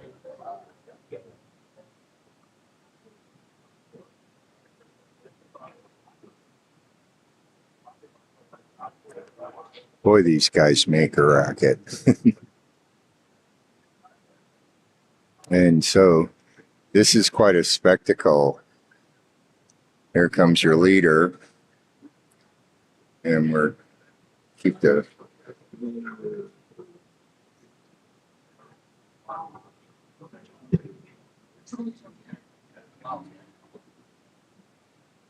looks like the race might be for third.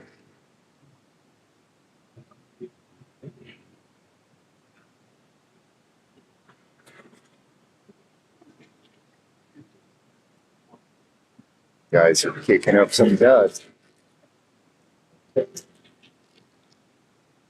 See them flipping the inside of that apex as they're coming around the international market.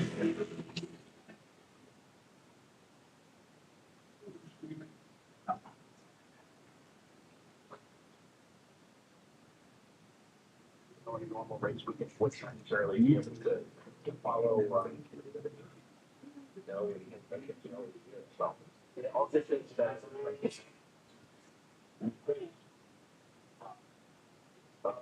Conrad overall. 2 seconds ahead of Brandon Ryan. Yeah, similar to yesterday, I could have kind of worked their way through the field if there was. So, similarly, all the same, it is a fun class. And All right, I can see your leaders coming around the East Banking. These guys make quick work of this big old racetrack.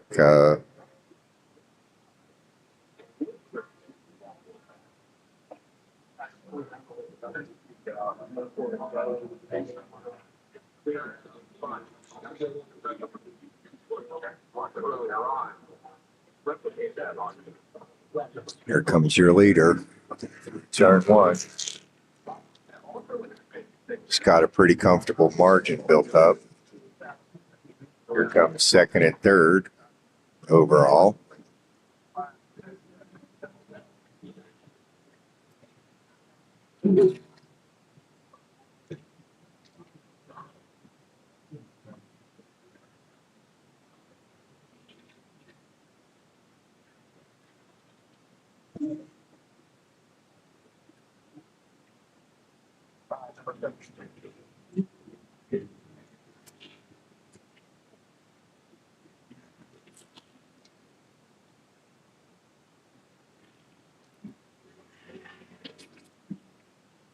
Here's a pretty close race in Spec Corvette.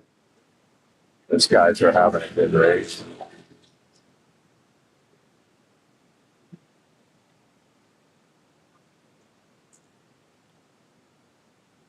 Okay.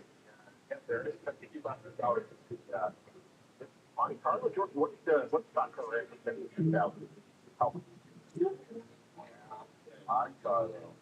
Yeah, they accelerate. Some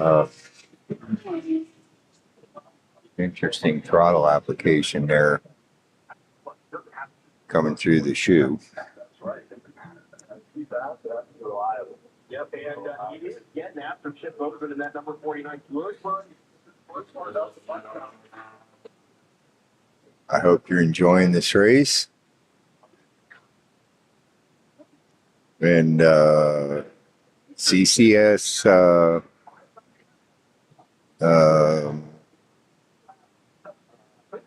Central Florida Region SCCA racers, please support us by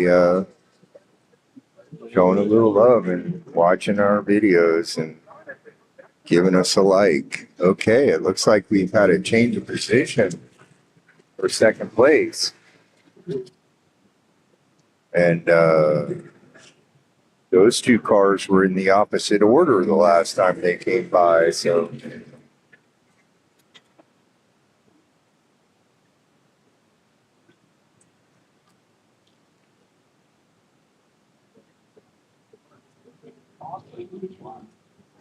That Corvette was getting quite good size.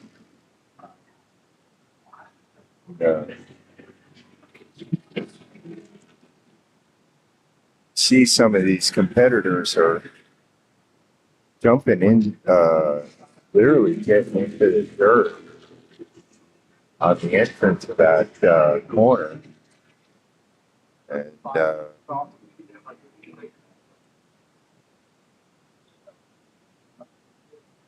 Stevens in that 54, he jumped off the podium there. May not be claiming any trophies or accolades here, but these guys, the 5 guys in particular, obviously having more fun about anybody else. On track.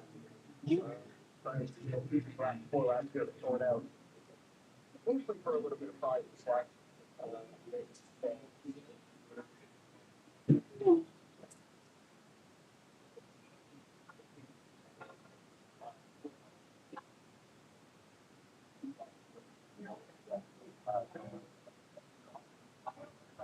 here comes your leader. He just passed over, and that's Michael Sahi in the number 10. And there he is, coming into the camera view right now. That beautiful number 10. That is, that's an SBO car. And yeah, you're seeing Michael Monette in the number 35. And the number, those guys are just having a bang up race. Okay, and the dust is just blowing off the racetrack from them guys getting in the dirt.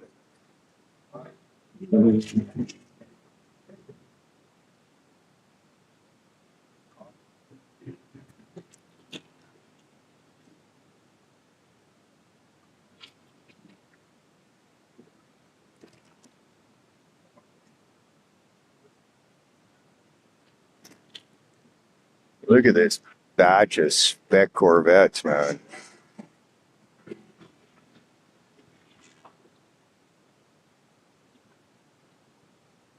These guys are obviously holding each other up. All right, we've got some good racing here. So, and the ambulance is pulling out. I think we've yeah, we're under yellow. And something pretty bad must have happened because they dispatched an ambulance and a tow truck.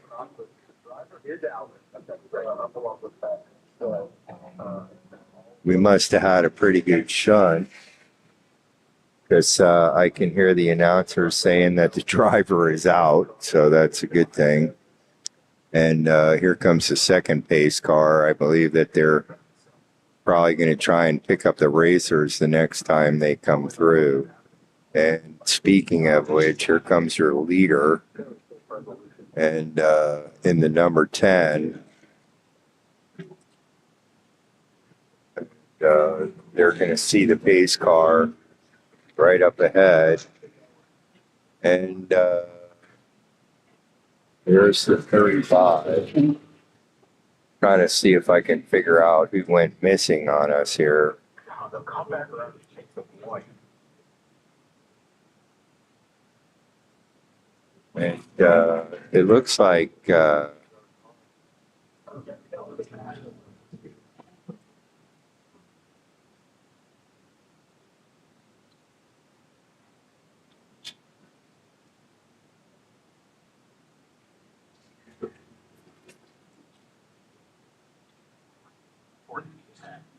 Difficult to see around the other side of being one of the fastest corners on the track.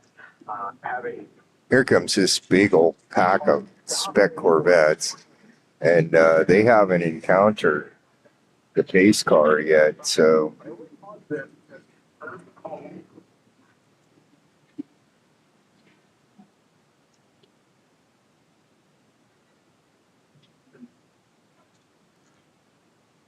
maybe they are try to put together a little one-lap shootout, or maybe just. But I don't understand how the math on that works. If we're working lap 11, I'm sorry. And I think that they've gone ahead and called the race, Lap 12. and most likely that means that that there was some track blockage.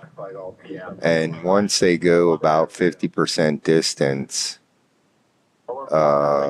they're allowed to call the race if for safety reasons. I gotta be honest, I don't think we were trending towards another photo finish here. I think we've kind of. So that's it. That's a wrap. So that's going to conclude our day's racing activities. And we're going to wait a couple minutes here and let the guys who won, they're probably going to do a victory lap with their checkered flags. And Unfortunately, this is also racing. Sometimes it does happen this way. And to be honest with I'm you, going to switch the camera down to the about 13 other really, really good races we got. Yeah, we're spoiled for choice on what we wanted to see in a close race. We had spec classes. We had those classes that are pardon me. very, And so that was the end of our racing for the day. And it looks like the GT cars ended up coming to grief, and their race ended a little bit early. And so they ended up pulling the plug on the race. When they dispatched the ambulance, that's a sign that it was a pretty bad wreck. And I heard them say that the driver had gotten out of the car under his own power and that he seemed okay. So hopefully everything's all right. And so that's going to conclude the racing for the day. And like I say, we're just going to go ahead and wait and let the winners get their victory lap before we shut down the stream. And of course, we want to thank everybody who watched us today, and we appreciate the support. And any of you guys that competed in today's race,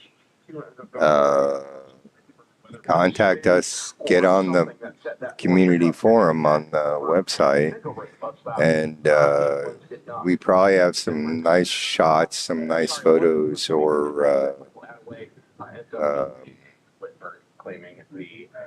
video clips of your car. So contact us.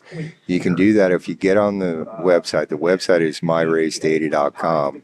And if you go to the community forum, and there's a link there on the main website that says community, but if you go on the website and you go to the community forum, that's the URL for that is community.myracedata.com, and that brings you to the community forum, and everybody can join. Everybody's welcome to join and make comments, and you can contact us there on the website. Just send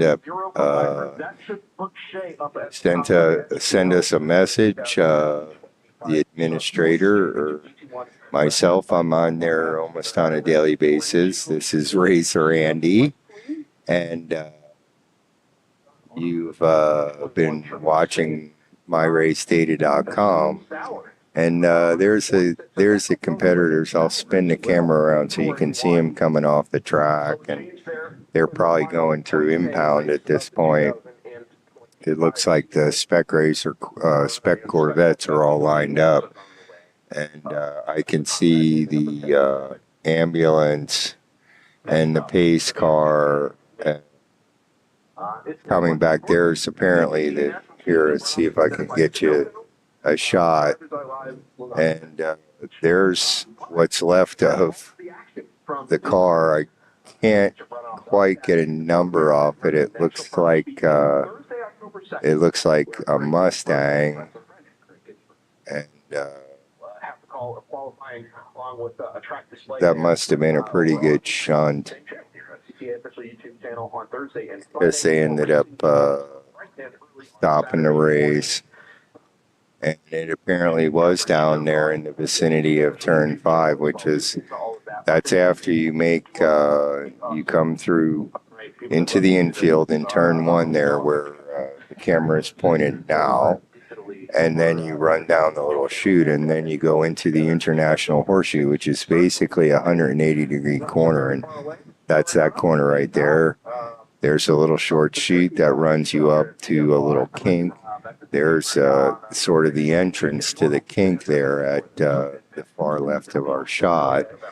And then the second horseshoe, which is another 180-degree turn, is a little ways up on the left beyond where the camera can see. And you go down a little short chute, and you make a left-hand turn, and that brings you out onto the west banking. And that area of turn 5 seemed to be the part of the racetrack that had the most incidents all day, you know. So there was one guy that did spin out in turn 4, which is the second horseshoe. But there were several incidents down there in turn 5. So we're anticipating that maybe they'll let the winners take a victory lap, but I could be wrong about that. They may have had to not let those guys do that so that they could clear the track. I don't know. So, and also I'd like to just mention that the club themselves also live streamed this race, and they had really great coverage. I was watching it last night. Yeah, I was watching it all day yesterday and also last night. And they had a 4-hour endurance race last night, which was really exciting. I missed the beginning, the first couple of hours of that race. I was on my way up here. I was driving the truck, so I didn't get to see the beginning of the race. But it started at 5 o'clock, and it ran all the way until 9 o'clock. So, you know, you start out with everybody, and it's daylight. And by the time the race was over, it was completely dark. So, and I have driven at night, and it's a lot of fun with the lights on. And here at Daytona, this super speedway has lights all the way around it. And but the competitors still needed to have their headlights on and stuff. So, okay, so I'm guessing that I'm thinking that maybe they're not going to let those guys take a victory lap. And so we're going to call it a day here. And thanks for everybody tuning in. This is Racer Andy. This is brought to you by MyRaceData.com. This is the SARRC Championship race, the South Atlantic Road Racing Championship, and the Invitational race that decided the championship. I think I might even be feeling a couple of raindrops here. So thanks everybody for joining us, and we'll see you in about a month in Sebring for the Central